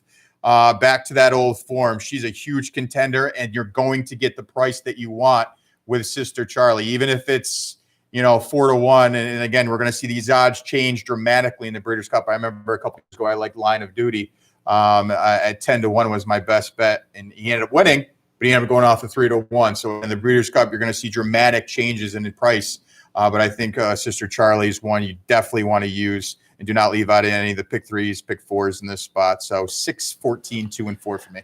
And I mentioned every Breeders' Cup, there's a bunch of good stories, and I mentioned Starship Jubilee in this race, but there's another good story with who we've mentioned. And Mike watches a lot of replays, and Brian does the notes for the Breeders' Cup every year following stakes races from all around the country to keep the Breeders' Cup notes people updated week by week. So I know they're familiar with what is an incredible story here in this race and beyond. Sister Charlie and my sister Nat, Chad Brown, Peter owns, they are sisters, and they're sisters to this year's winner of the ARC, Satsash, as well. So also owned by Peter Brandt. And just an incredible to have 3 siblings like that wind up owning them. I think he bought a couple at auction and privately purchased another one. So they're not homebreds. He went out and got them, and they're not just 3 siblings. The 3 siblings running at the highest level of the game. It's just been an amazing story. Just quickly, if folks, Satsas was owned by White Birch Farm, and that's Peter Grant's like nom de plume for his farm. So if you see that and you're watching European races, a couple in America. He's actually running one with Wayne Lucas, I think, maybe Sunday at Churchill or maybe it was today, under White Birch Farm. That is Peter Brandt too. You'll see the same silk. So if you're not going crazy with Satsas, they are his silks, but that's just how typically the European runners run under White Birch Farm. Yeah, just an incredible story, as they say. All right, let's move on to race number 8. It is the Breeders' Cup Sprint, 6 furlongs the trip, $2 million the purse. Brian, your thoughts? Yeah, and Vacoma's out. I know you guys, but if everybody watching at home and didn't know, Vacoma sadly is out. Temperature, that's a good thing though, because he's had his issues, but this time it's only temperature. So you lose to what I thought was going to be about an 8-5 favorite, and he said on really, to me at least, a much better, a wide open race. People, maybe they did or didn't like the Vacoma, but anyway, he's out. So take note of that. I would think Lasting Legacy draws in. Now I go 11, 8, 10, 6, and I'll come back with Diamond Oops and Patrick D'Antoni. He's arguably the most versatile horse in the country, turf, dirt, whatever. He runs on anything. He's a track and distance winner in the Phoenix. That's a big deal to me. He's outside a stalking trip, and there's going to be speed in here. I don't know how much, okay, because obviously Apon's going, Empire Go's going to flash speed. Maybe Frank's Rocket, if she's down inside, she might have to go to try to get position. And then Collusion Illusion, California. There should be some speed in here. I don't know how much, but I think Diamond Oops can just sit right off of it. He certainly did it in the Phoenix. And this is I forget which race it was, but this, to me, it could be a dart on the board race. I mean, I guess the Apon's defaults into the horse to beat. And I know he's undefeated and he's done a lot of good work for Steve Asmussen, but he's never faced older stakes horses, and he's no faster on figures, whatever figures you want to look at, whether the sheets or the buyers, than anyone in here. And he's going to be 5-2. Maybe he's going to be 2-1. I don't know. So sure, he's got a huge chance in here. I've got him third, 10, 8, 10, 11, 8, 10, 6, if I didn't mention it. But I'll take Diamond Oops at a little bit of a price. That's kind of cool. And Kelly Breen has done a great job with this horse, and he's got some hidden form in here. He's not a wet track horse. Draw lines through the Carter and the Forgo, and he's sitting on 3 big races, and 3 races that might win this. The True North, the 4th, and the Vanderbilt. Yeah, he was last to 4th, but my goodness, they gave the race to Volatile that day. He had no chance closing from last, but he did make up a little ground, and he ran huge in the Vosburg. So I think Frenzy Fire's got a big chance in here. I think he's an A. Yeah, Pons, you have to use him. I'm not that stubborn and hard-headed not to use him. I'll put him in third. Is probably an A. And don't sleep on Frank's Rocket, because Bill Mott, they wavered on the Philly Ameritur sprint in this one, and he ultimately said, I think 6 is better than 7, and she's 3 for 4 distance.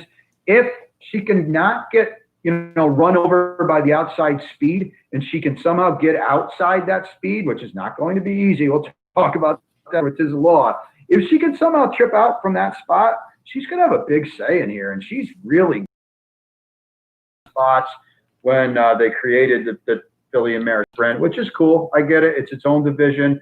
I get it, but it's cool to see one of these crack Philly sprinters running against the boys at 6. I mean, we kind of like that. So very subtle, very subtle back in the day.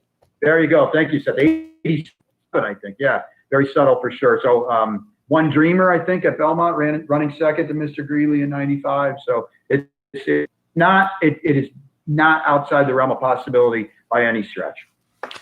Mike, your thoughts? I added 10, 8, 2, and 11. I did end up going with Yalpon with the scratch of Acoma originally. I didn't have Yalpon on top, but elevated just based off of that factor. Again, drawing the outside post kind of dictates the way he wants to run. I know, you question who he's faced, and his best win was probably against Basin, who's, a horse that you would consider middle tier type of situation, but absolutely on board with. Like you said, is not a horse that likes to stop, draw a line through it. The only real bad race of recent being on a fast going, they were crawling up front of Vanderbilt. So he's a horse around that price too, because I think a lot of people are going to want to go with CZ Rocket, who's looking for 5 in a row. And also Diamond Hoops is going to attract some attention. So, 6-1, 7-1, sign me out with a Frenzy Fire. Absolutely. And then CZ Rocket in the third spot. I didn't know what to do with this horse. I know he's beaten Flagstaff a couple times out on the West Coast. Is a horse that's searching for 5 in a row, likes the Keeneland course as well, 2 for 2. But again, I'm just not sure if he's as good as a couple in here. I think Yalpon and Frenzy Fire may just be better at this effort as well. Look, another one with a nice little win streak as well. So this is a race where I think you could probably go 3 or 4 deep if you're playing the multis. And again, this is going to kick off that late pick 5 on Saturday. Like $2 million in that thing. So, $2 million, yep. So I think this is a race, if you're trying to formulate a ticket, you could probably get away with 3 or 4 deep, as we kind of all have similar thoughts. I'm going to be interested to see now, because I put Yalpon on top as well, 10, 2, 11, and 8. But I thought I was being slightly, not overly, slightly clever here. So I'm interested to see. Mike picked him. Over the past couple of days, I've seen some other people have him on top, and Brian speculating the odds coming down. I have him on top, but Brian mentioned a couple of the criticisms, which I think are valid. Faces older for the first time in stakes company, and I think that's kind of a big ask. And so, as I say, I thought I was being slightly clever here with some really proven stakes older sprinters. So I have Yalpon on top. I'm keeping him on top. I like him because I get a little bit of value, and I'm not going to switch around because I'll be playing the horizontals and whatnot. I want him in there, but I also just think he's yet another of the last 2 or 3 year assembly line of sprinters coming out of the Steve Asmussen barn, and I think that gives him a little bonus as well. So I have him on top. I did use CZ Rocket underneath. I just think the horse that's in this kind of form, I couldn't ignore. Comes out of that Santa Anita sprint with the 5th win in a row. Diamond Oops in the 3rd spot. Again, a quality 5-year-old stakes quality turf sprinter, and Frenzy Fire underneath as well, who was one of those horses that made the transition out of the Jason Service and or George Navarro barn that people were kind of wondering what's going to happen. And the first start out of in the new barn was a little bit of a question mark, but I think last time in the Vosburg kind of validated the form we saw earlier in the career. So he's interesting on that factor. So for me, in the Breeders' Sprint, 10-2, the highlights of the Breeders' Cup card going back for years. And this one, it's a 1-turn mile on the turf for a purse of $2 million. Mike, your thoughts? 2, 12, 11, and 5. And of all the 14 races, this is my strongest opinion of the weekend. Kamiko is a horse that we're going to see right now. Replay of the last race in the Shadwell Joel Stakes, the Group 2 event. And you're going to recognizable names, because, again, I know a lot of people who are watching don't know a lot of the Europeans. But Ben Battle's the name that you may know, especially if you've followed the Dubai Carnival or just a little bit overseas racing. And he's going to be in the red here, splitting horses at this point. They're going to be running uphill at the end of this race. And he was giving weight to olders. He's a 3-year-old that was giving weight to olders, and he's able to level off and get the job done. And again, if you dig a little bit deeper, he won the English 2000 Guineas and ran fastest English 2000 Guineas in history against Wichita and Pinatubo. He's trained by Andrew Balding, who's already on record as saying this is the best horse he's ever trained. He is a 3-year-old. This is going to be his last race. He's going to go to stud after this race. But to me, and again, if you want to kind of dissect some of his other races, they tried to have him go a mile and 5/16, which he's a true miler. They try to stretch him out against olders, against Gaieth, Magical. These are all huge names. Magical is going to be the favorite in the Breeders' Cup Turf as far as the morning line goes. Finished an okay 4th that day, and he had a brutal trip 3 starts back where he was his only real bad start at a mile where he was finished 4th, but he was crying out for room. He just couldn't get any way to go. He's my strongest play of the weekend. I think he's a tremendous horse. I think he's going to be sitting about mid-pack in this spot, and he's going to have the upper hand on the Chad Brown horses, including Uni, Raging Bull, and all these other horses that are going to be flying like Digital Age, who's right in the mix as well. But Kamiko for me at 6-1.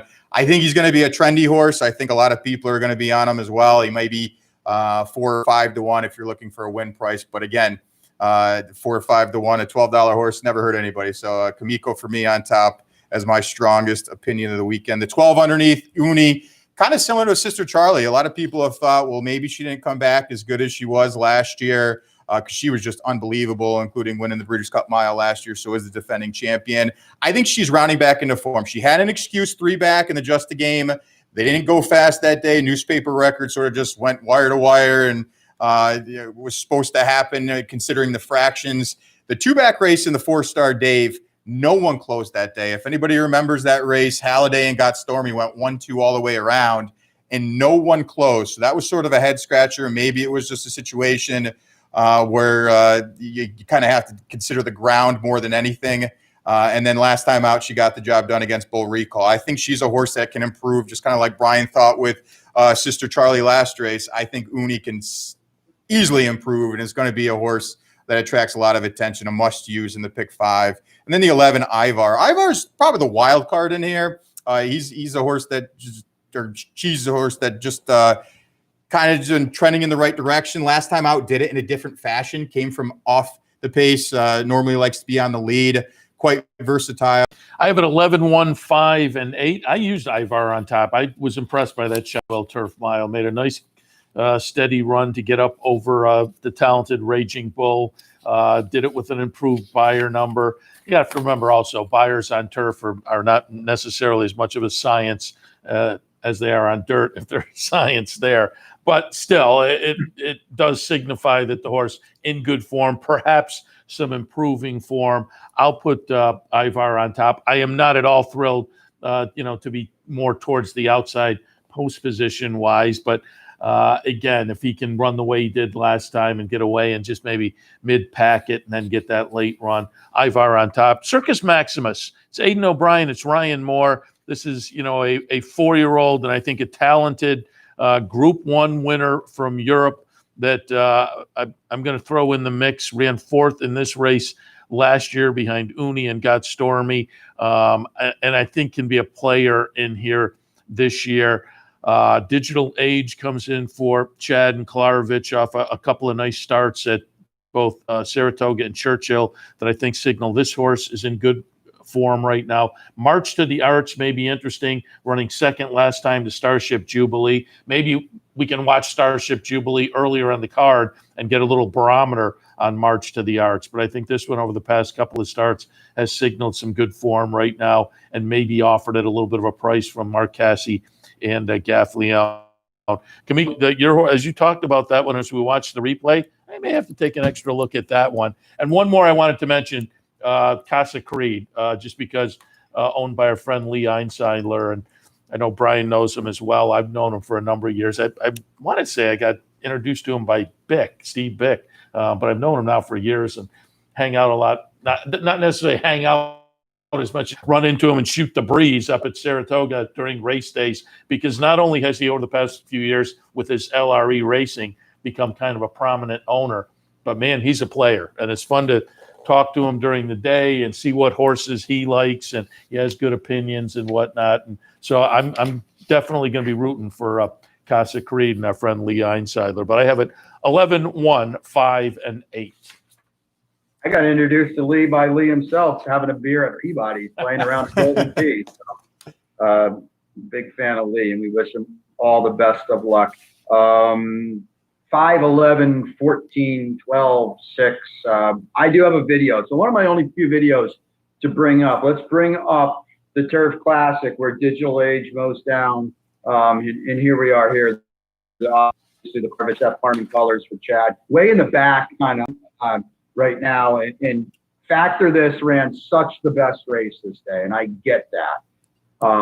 And Digital Age mowed him down, and he's way behind here. But I don't think you should lose sight of the fact that that Digital Age was up in time over a really, really good horse in Factor This. And Chad on these cutbacks, I think I love these kind of moves for Chad. And I talked about it with Front Rud the Fed in the sprint. Here's Digital Age rolling on the outside, and poor Factor This did all the dirty work. But here's the segue too. Why is it going to be any different? Because Halliday's going early today in the mile, excuse me. In fact, this is going to be pressing / chasing. I don't know. And the pace is going to be sharp. And I think Digital Age is going to get the best of it. And listen, maybe he drops out the back and can't make up the ground. I don't know that. But hopefully Javier keeps him a little closer early. He's going to be a decent price. And I'm just going to hope he kind of mows them all down again. I think Ivar's got to hit hard in here. He was awesome winning the Shadwell. I know he got set up a little bit. I get all that. He's outside, and, the 14-1 is replaced by 6-1 in here or so. I understand all of it, but, boy, he's got to hit hard in here from a little bit off the pace. Take note, because Chad was cool enough to give me about 15 minutes on Saturdays at the spot this summer, and we filmed on Friday, talking about Saturday's 4-star day. And Chad was very adamant in that interview that he did not want an off-turf course for Raging Bull or Uni. And out of the blue, summer in Saratoga, that's how it happens. Don't the rains hit, and the turf course comes up a little softer than anticipated in the 4-star day, and neither of his horses fired. It doesn't look like that's going to be the case. But watch the turf on Friday and Saturday. If the fractions are slow, it's a lot more likely the turf course is good than the firm they're probably going to tell you. And take note of that, because I don't think Uni or Raging Bull is at their best with a little give to the turf. I put Raging Bull in third. Uni Swan Song, put her in fourth. Safe Voyage I thought was interesting. The best part of this game is I watched this Shadwell Joel Mikey like 3 times, and I'm like, this Kamiko has been under a drive for 5 furlongs. That's very true. It looks terrible. And they tried to retire him for your sake. They retired him after this race, and here he is. So they brought him back. It's the best part of this race. Like, we could talk about it over many drinks, how you love them and I can't stand them. And we get the beauty of this sport is we get to find out in about 1:33 on Saturday. So I think it's great. So I've got it 5, 11, 14, and a pretty fascinating mile for sure. Absolutely. All right. And again, as it normally is, it's one of the better races every year. It seems like one of the more anticipated. We missed Extra Heat to the immortal second. In one of my all-time favorites, in fact. Yes. Bobby Frankel's first ever breeder runner. So Extra Heat at Belmont back in the day. Another filly in the sprint that ran huge. Yeah, very good. 10th on the card Saturday, the Breeders' Cup Distaff, Grade 1 event. I think this will be one of the more anticipated races on the weekend, as this kind of filly and mare division has been all year long. It is the Gals Grade 1 event, $2 million up for grabs, 9 furlongs the trip. I will jump in and kick things off. 10-4, not 5 and 9. 10-4, 5 and 9. Monomoy Girl on top. 12 for 14 in the career with a couple of second place finishes. it's always fun to root for connections you root for. And Brad Cox has just been so accommodating. I know Brian feels the same way when we asked him to be on. He comes on and he's a great guest. And so that's fun. I've had Liz Crow on, who was the bloodstock agent who went out and found Monomoy Girl. And she gave the great story a couple of seasons ago when we had her on up at Saratoga. And it's just, boy, the lays off the entire year of 2019 and now comes back and just seems to be on the top of her game again. It's a little bit of a sentimental play, but I think she's that talented. I will put her on top. Horologist is interesting to me off the win last time in the Beldame. I thought that was a pretty solid performance. 3 back in the Molly pitcher at Monmouth was also pretty good. So I think, a couple of wins bookending an okay third place finish, but I think overall she's one that is in good form right now. And then the third spot, I put Swiss Skydiver, who again is one of the great stories of the weekend and of 2020, really. I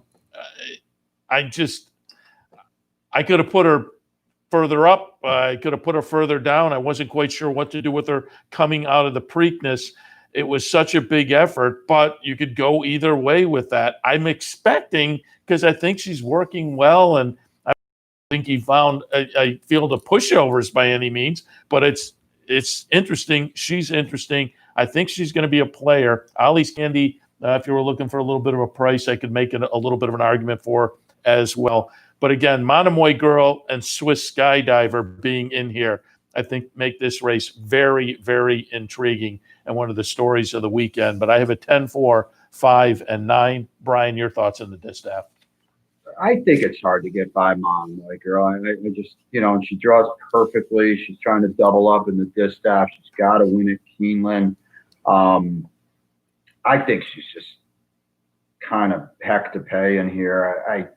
The post, her style, the fact that, she's seemingly as good, if not better, than she's ever been. She's lost one race in her life. It was by a neck. She got hosed in the cotillion when she got DQ'd. I just think at the end of the day, she's better than a group that's okay. I don't think there's any monsters in here. I know. I'll talk Swiss Skydiver. I've got her in third.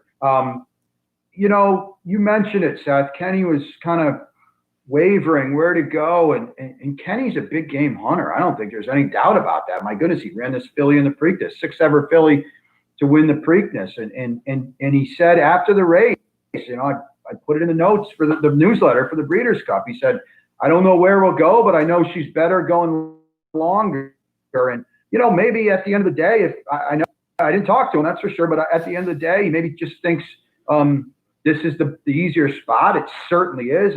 I get that, but I kind of think Kenny loves to be involved in the big dance. And I don't know if it's a retreating move that she's here or what. And it was a weird Preakness, wasn't it? Nobody ran except the top 2. And, Art Collector stunk. 1,000 Wards didn't fire. And she came up the rail and gutted out Authentic. And it was an awesome performance. And everything, there's a lot of people out there that are admittedly much better at viewing horse flesh than I am. Friend Marcus Hirsch is good like that. I know he's been raving about her. How many times can you go to the well? And man, she is a throw. She's Serena's song to me. She has danced every dance and she fires every time, but I don't know. Sometimes I hit the wall. So what I tried to do, Seth, you and I talk about this every Saturday morning, every early Saturday morning at 9 o'clock, giving out a strong favorite and putting a price underneath. And my funky throw it at the wall and hope it sticks horse's Point of Honor, because I think there is some speed in here. And I don't want to say Point of Honor is not going to try to win the distaff. That's silly. But my point is some of these gals, the Ollie's Candy, the Valiances, the Horologists, certainly the Swiss Skydivers, they're going to try to win the distaff off the far turn. And maybe Harvest Moon, CC, all these ones. And maybe they just come unglued a little bit. And maybe Point of Honor sits back and doesn't run all that well, but somebody's got to run 4 lengths behind Monomoy Girl. And if that's how it shakes out, maybe at a big number, she does. Lady Kate, I did the worst morning line in the card. She might be 50 to 1 here. She'll be on the lead. But I mean, there's a lot of speed in here, guys. And so maybe Point of Honor just sits back and lets it all develop, and she can't win. I readily admit that, but maybe she can get a piece of this. And so I've got it 10 over the 7-5. We give the one sheet selections. Seth, before I just throw it to Mike, you talked to urologist. I don't know if you noted, but they had to supplement her to run here, and that's a big deal. That's noteworthy. I think it's $150 to get into the distaff. So, food for thought, if nothing else. But I think, Monomoy Girl gets, I believe she's in the sale after this and heads to the Hall of Fame in 5 years, maybe with two discs. A little ambitious in putting Monomoy Girl in the third spot in this year, but I think Swiss Skydiver and Ollie's Candy, and like Brian was talking about, there's a lot of speed in here. I expect a bunch of horses to really be congested, and if that's the case, Monomoy Girl might get hung out, and have to run really wide on both turns. And if that's the case, I think it's going to open it up for some other horses in here. I mean, Monomoy Girl, what can you say? There's nothing as far as the past performances or anything you haven't seen that suggests that, she's going to take a step backwards. I just think the way the race sets up in here, that it looks like there's a lot of speed, and she may have to take the overland route the entire time. Swiss Skydiver, to me, at 2 to 1, she's the alternative in here. And like Brian said, she's danced every dance. Maybe she's able to finish off the year with a cherry on top in this spot. But again, I thought her Preakness was terrific. I know a lot of horses in there didn't run, but she ran a huge number. And if she's able to validate it again, Ken McPeak put her in this spot. I think it's actually okay in here, and I'm going to put her on top. Ollie's Candy to me is the interesting horse, because we were talking about, putting a favorite and then a different price on. I know Brian likes Point of Honor. You like Ollie's Candy like myself. She ran too good to lose in the Apple Blossom and in the Ogden's Fifth. She ended up losing a Heart Apple Blossom where she just set crazy fractions and just missed them. And I think she's one that you definitely want to consider. And again, when we were talking about pick 5 out in other spots. So again, if you're looking at pick 5 plays, because again, half of it's handicapping, half of it's kind of putting together tickets. I think 2 or 3 you can spread out in other spots, but 5, 9, 10, and 8 for me in the distaff. Breeders' Cup Turf comes up, the penultimate event on the card, and it looks like we lost Brian completely, or just his picture? I can't hear you. Oh, I'm being told to go to a break because we lose Brian. So we will take a quick break. We'll come back with more of the Breeders' Cup seminar, and hopefully Brian Nadeau. World you are. The excitement of wagering on horse racing is just a click away. You get live stream, past performances, race replays, our virtual tote board, analysis and selections from professional handicappers, a simple, safe, and secure wagering platform, and best of all, you get track prices. CapitalOTBBet.com. Bet any place, anytime at CapitalOTBBet.com. To download our new mobile app from the iTunes Store or Google Play. Tis the law, and the New York Red is going to win New York's Belmont Stakes. The Jets have won the Kentucky Derby. And it's maximum security off the turn in front. It's improbable in front, inside the 8 ball. You're unbelievable.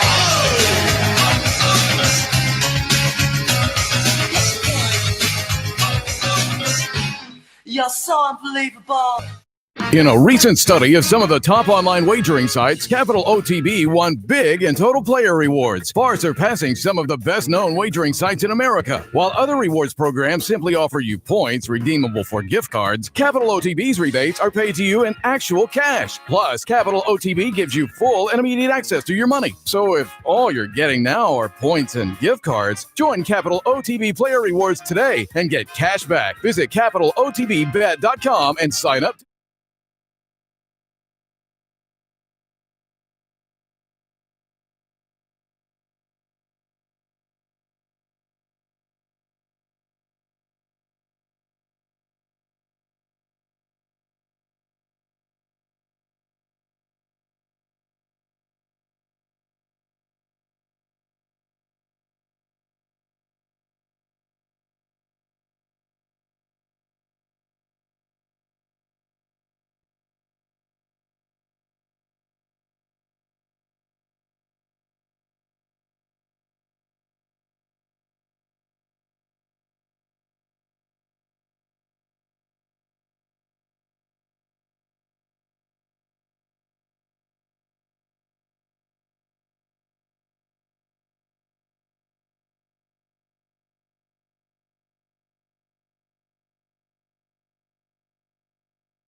We are back to 2020 OTB Breeders' Cup semi-attack with Brian momentarily, but he is back on board and just in time. Up for grabs.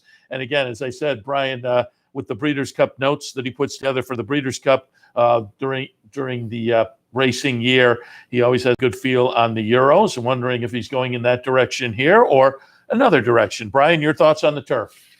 I think a shot's a lot of heat for this pick, but 7-2-3-10. I'm going to take a shot with United, who ran just a cracker race last year, running second to the horse of the year, Bricks and Mortar. I get that he's not going to get that painted grass at Santa Anita. I understand all of it, but the weather looks fine. It's not going to. Maybe it's not going to be a rock hard Saratoga summer Santa Anita turf course, but I think. It will still be on the firmer side. Maybe it's closer to good, but it'll be close to firm. And I just think United's been really good. I don't love the Euros this year. I'm going to talk about Magical in a second. And I kind of think it's an interesting race, Seth, because obviously Channel Maker wants to go in some way, shape, or form, and he's been freakish in his last two races, but he's also run 12th and 11th in this race twice in a row. So I don't know if Flavian Prat goes with United or lets Manny and Channel Maker go. Either way, I think they set an advantageous up-close trip. I want to be close. I don't want to drop out the back on this turf course. And United's going to be a decent number, too. And you know what? He likes to win races as well. He's 4 for 5 this year. He's run fast. He's versatile. If something crazy happens early, he can settle a bit. So I'm on top. And listen, I don't love him in this spot, but the price is going to be right. And everybody who's listened to me all year knows how much I love Magical. She's won 5 Group 1 races against males. And to put it into perspective, older males, Rachel Alexandra and Zenyatta, I believe, did it, and Serena Song did it 3 times combined in their lifetime. So she's awesome. I was just a little put off with the champion last time. I thought she was a very, very flat third. Adebayo is not like a top class Euro, and she kind of got stuck in the mud there. Of course, that's fine, but you look back at the Pretty Polly, you look back at Tattersall's the Gold Cup, and she got that turf course, and she won for fun. And I'm a little worried after 5 just monstrous races, and these are like 3 of the 5, the Juddmonte, the Irish champion, Guy F is the best turf horse in the world at that point, and she beat him there. And I just kind of wonder, over the top a little bit. And Coolmore and Braden O'Brien, they give them credit. They like to run their horses, and they'll send them here, and even if they are maybe a little over the top. And all things being equal, if Magical runs her best race, we put her as an A. She's run 2 good wins in the Prix Vermeil and the Prix de l'Opera. Was kind of all out last time, and she hasn't beaten a really top class horse this year, but she gets basics. I talked about Dermot Weld earlier when we talked about Christoph. He's never won a Breeders' Cup race. It's like impossible. So maybe he gets one here. She's good on firm. She won on heavy last time. If you extrapolate the time form numbers, typically they say maybe you take 14 points off. 108, 107. If the buyers are your thing, she fits like a glove in here. So 7-2-3 for me. Don't sleep on Mogul. I didn't want to like this horse, and before I throw it, doing it, he sat inside, he tipped out late, and he kind of exploded. 5 straight races at 1.5 miles at 12 furlongs. I'm going to use them. I don't love them, but Lasix goes on. I'm going to use them, but 7-2-3. I think it's a turf, guys, that you can have some fun with. You don't have to pick Magical. I think there's spots you can go here. Mike, your thoughts? Well, after you said that, I did choose Magical. 2, 3, 10, and 6. I mean, it's really based on what Brian talked about. Advantageous setup in here with United and she'll make her going. She's probably the horse that's sitting third, tucked in, like Brian talked about. Europeans like to kind of sit in that covered up spot. I think we have different opinions on that Champion Stakes. I thought she had a little bit of a problem getting out Brian, that Champion Stakes. I know Down late when she did get out. yeah, she did get out, and she started running a little bit late, but there's a point in there with about 2 furlongs out. She just really wasn't able to firmly stretch her legs. But again, digging deeper, she's been going in tussles against Gaiath, and I was huge on Gaiath last year for the Arc. He didn't run well. He ended up starting to be the horse that I thought he was this year. But he's one of the best horses in the world on the turf. So I think she gets a good setup in here, and she's able to hold off the closers. Tarnawa in the second spot. This is the horse that I think is going to be the horse that probably dramatically changes as far as morning line goes. I think a lot of people are going to be on her bandwagon, and she's been eye-popping, eye-catching as far as her wins go. Last time out, and then the 5 inches of rain that they got that day was still able to get up and get the job done.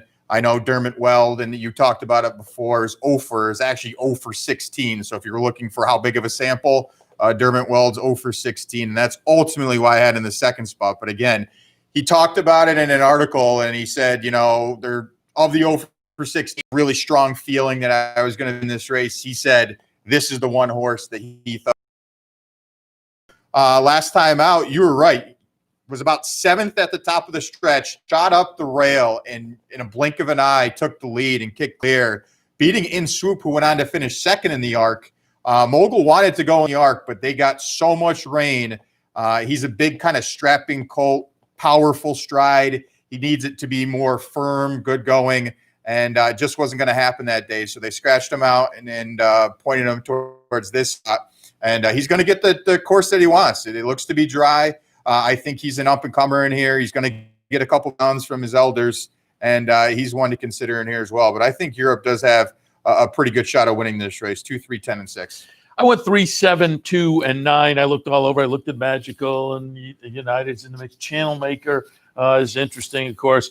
But I looked at the last 2 races from Tarnawa, and I pulled up the Prix Vermeil from September 13th. A, it's the mile and a half. It's about a mile and a half. But B, it's on firm ground, which over there may not be as firm as we think.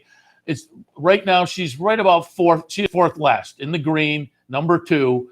And just watch the run she makes. I mean, sitting from the back of the pack like that. And again, she's still in the back of the pack there now, kind of second from the right. And she just makes a great late run, again, at the mile and a half or about a mile and a half in this race on firm turf over there. And again, firm turf over there, probably about what we'll get at Keeneland on Saturday, because they've had a lot of rain down there, but the weather's turned nice. So it'll be maybe labeled firm, but they'll have a little give to it. And I would expect that firm over there as well. That just, boy, this was a nice performance. She did something similar, I thought, in the Prix de l'Opera, following up the race we just saw beginning of October. I think she comes in off a couple of nice races, proven in the race we just saw at the mile and a half distance. At the 123, means she's getting weight off virtually. I'm just looking down. Every race but one on the page. Christophe Soumillon on board. I'll put Tarnawa on top. United off the big effort last time attracts attention. Magical for all the reasons everybody else talked about. Channel Maker, very dangerous. I know I was down outside the winner's circle where they were doing the interviews this year at Saratoga after the Sword Dancer, and Bill Mott made the point of talking about how quirky this horse is to ride. I guess it's a lot easier when you get out in front and just say, I'm going as far as I can for as long as I can, and has managed to do that the last couple. Maybe that'll be the game plan on Saturday. I think it's probably a little tougher against this group. But in the Breeders' Cup Turf, for me, 3, 7, 2, and 9. All right, we are coming up to the high questions down.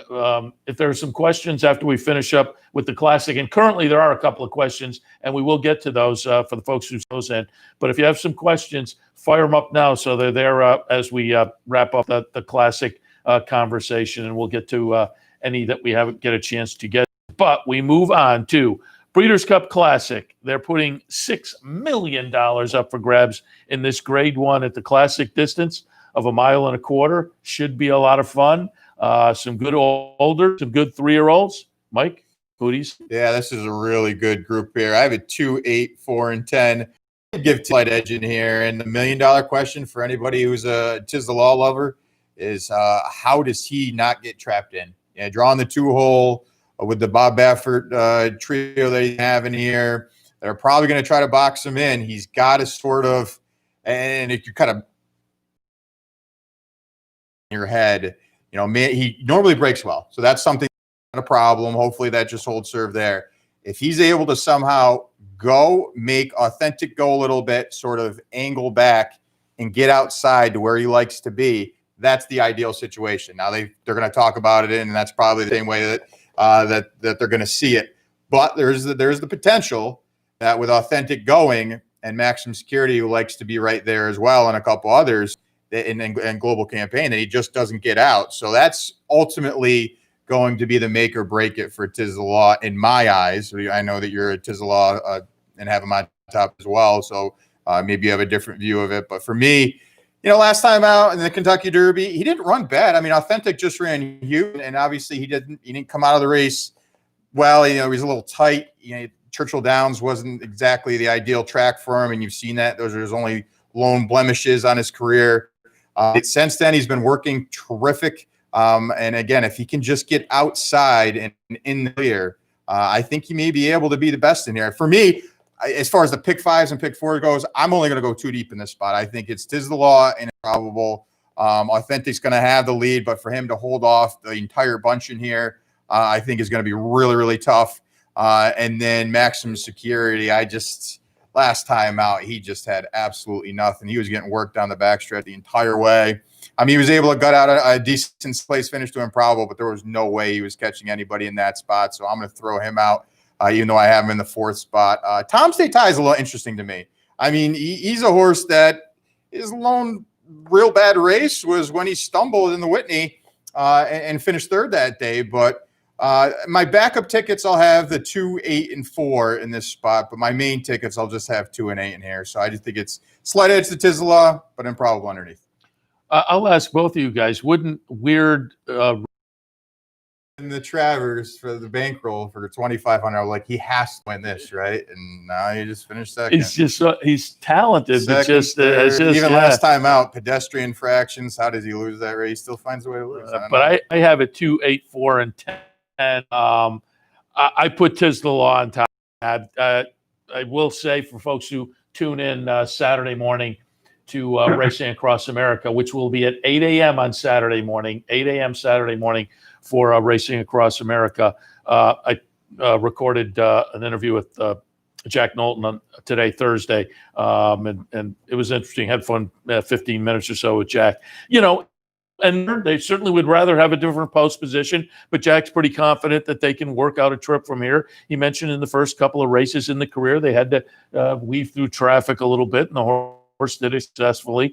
So he's working so well. And, they elected to bypass the Preakness and set up for this, and they got him down to the track. They've been working over the track. The reports are all very good.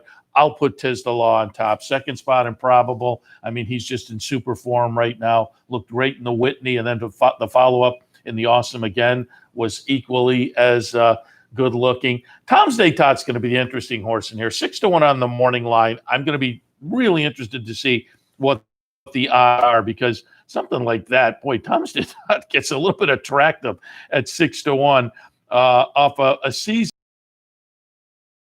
In a tussle, he's a horse who doesn't want to lose, that's for sure. So we'll see what he can do early from that outside post position. But again, it's a little bit sentimental, but I think it's legitimate.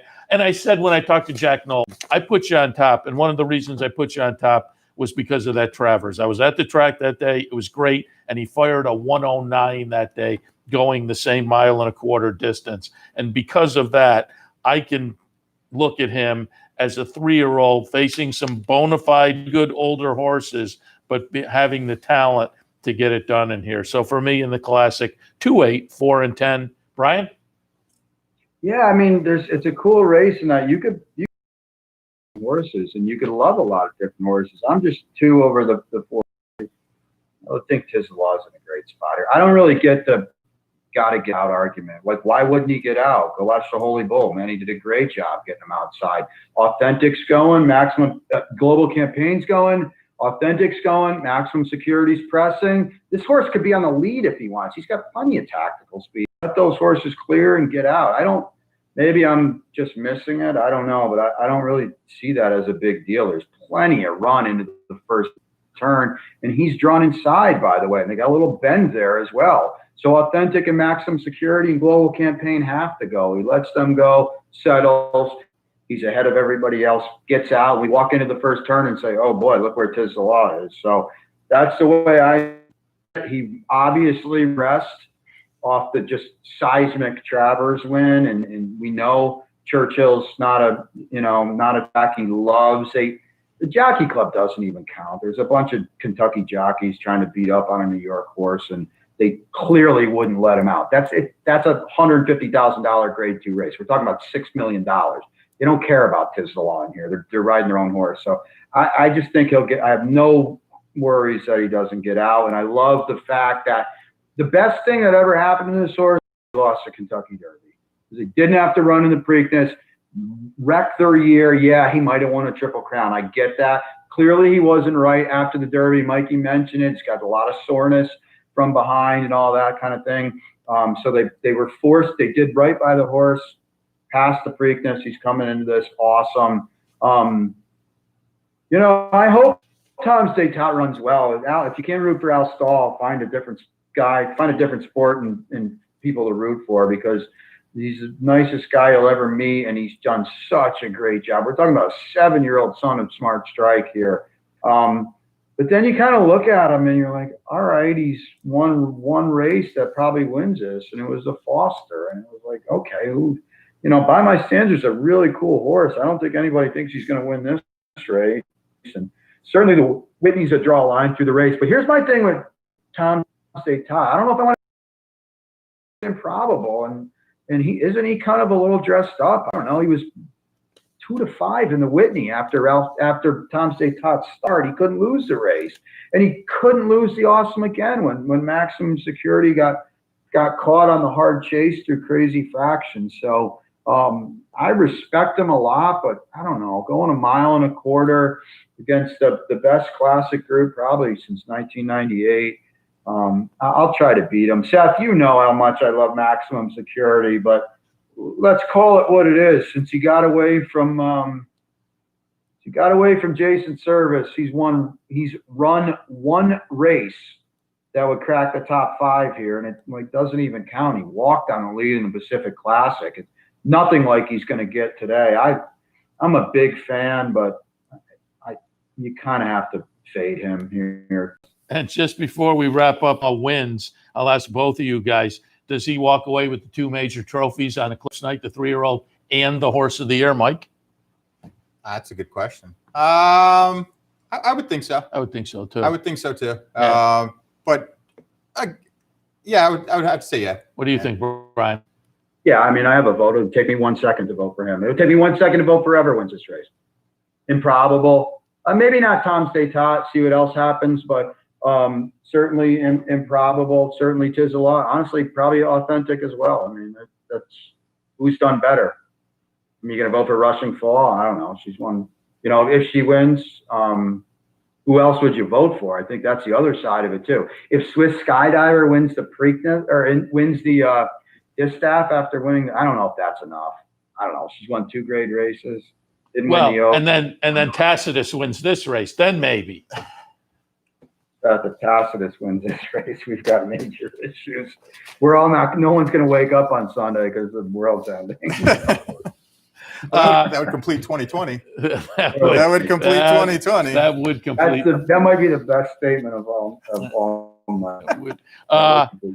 All right, before we wrap up, Mike, I'm going to let you just hit on some of the promos just quickly, because I know we have early opening times at the parlors and whatnot. We should alert people to that. Yeah, so if you watched on YouTube again, thanks for watching. We're going to be re-airing on Friday and Saturday. So at the Friday time, all our branches are going to open up at 10:30. The clubhouse will open up at 10 o'clock. On Saturday, the clubhouse and all the branches are going to open up at 9 with the early 10:15 post.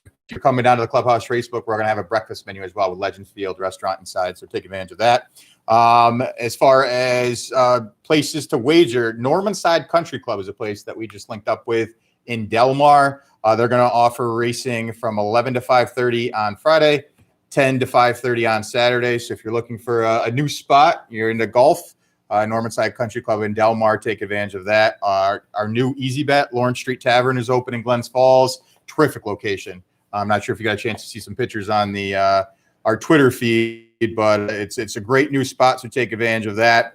The good luck to the Breeders' Cup Syndicate team, which is going to have the $5,000 play on Saturday. Team's already been full, and we already have the selection form out to people. Saturday, or bounty bet on Friday. So if you're watching on Friday, take advantage of the bounty bet. On Saturday, we're going to have the first 150 patrons who walk through the door at the clubhouse.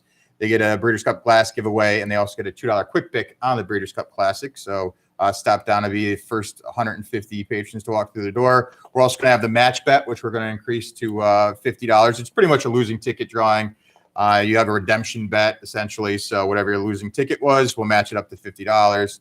We'll also have an online contest as well. And we'll have, when all the Breeders' Cup is over, we'll still have football Sundays on Sunday. Sounds good. A lot of fun. And you know, besides the bankroll, and you may wind up very happy at the end of the day. And again, you can go through Friday and a long time on Saturday and not have anything. And then all of a sudden, that one race is all it's going to take.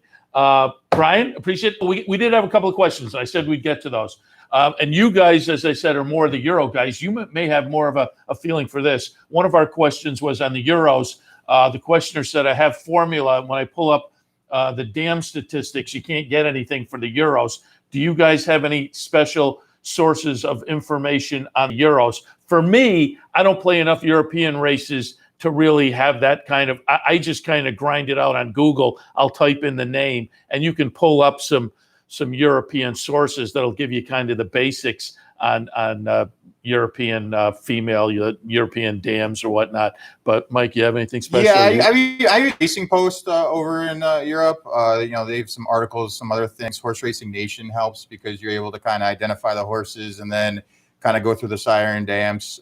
So again, just try to find some websites and you'll be able to find some things, and especially on the sire and dam side of things. So, Brian, anything you use? Yeah, if you go to pedigreequery.com and you go to the top and click on project, it'll give you all the progeny of the dam, and you can do that. And the Racing Post, as Mike mentioned, the Racing Post is awesome. You can put in a horse's name, and it'll bring up every horse with the name. So you can click on that horse and kind of see what they've done. So if you're looking, if you kind of use the two of them, you look at the progeny on Pedigree Query, and then especially in these 2-year-old races, and type it in the Racing Post.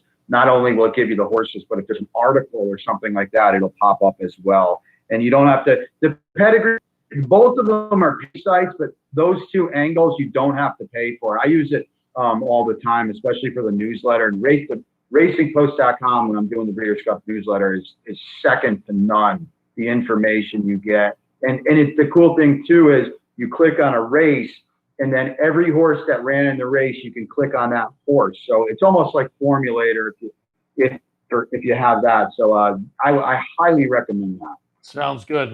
We had one other question. How do you know if a horse emptied their tank on their last race, if it was a battle to the end and won or lost by a nose? I would say you don't know. It's maybe visual, just a feel for the race, or take a look at the buyer figure. I mean, if it was a buyer figure that was maybe a little more than the horse normally does, maybe you could count on a regression. But I think that's just one of the handicapping puzzles we all have to try to solve. That's a little bit of an unknown. I mean, there are some trainers that are very open with saying, you know, my horse is blowing hard after the race, or, you know, it took a little bit for the horse to kind of come back around into training and stuff like that. And you kind of see those situations. Really depends on what horse and what trainer and the situation that way. But like you said, ultimately it's more eye test. You yourself have to come up with, you know, maybe this horse used a little bit more and I don't want to use him, or maybe it kind of looked more like it wasn't as bad as it looked deal. So, I mean, it's all in the eye of the beholder.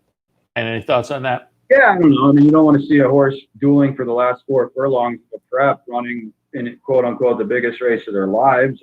So I don't think that's a great sign. But you look at the workout reports. Mike said if you get any trainers speak, which is kind of tough to decipher, but I would say visually, as he said, believe what your eyes tell you and see it. You know, the horse is all out to win a prep race and had to work hard the entire way to do it, and then you got to spin back in 4 or 5 or 6 weeks. It's not ideal, especially if you look at it in the face of 3 other horses in the same race that have to work as hard. So I kind of think let your eyes tell you how that played out, and that should, in theory, help you the next time. There was the famous Jaipur Raidan Travers that people can find out before my day. But if you want to see 2 horses that duke it out from start to finish and never race the same again, there's the race. I'll take your word for that, Seth. You sure you weren't there? I was not there. I was not there. Like I say, a little bit before my time. But that's one of the most famous Travers in that they did from start to finish. Took it all the way around and then never kind of replicated that afterwards. So, all right, let's wrap it up here on this 2020 OTB Breeders' Cup Seminar. We thank everybody who tuned in via YouTube. Really appreciate it. 2020, obviously a different situation. Maybe, knock on wood, we're back out in the front part of the clubhouse for gathering next year, but appreciate it. Mike, good luck to you and have a great time. Brian, good luck to you and have a great time on the weekend as well. Yes, too. Good luck to everybody home and enjoy the 2 of the best days of the year if you're a racing fan. Absolutely. Yeah, just good luck to everybody. It's going to be fun, and again, hopefully everybody put together some winning tickets. All right, good luck. Thanks for tuning in. We'll see you next time.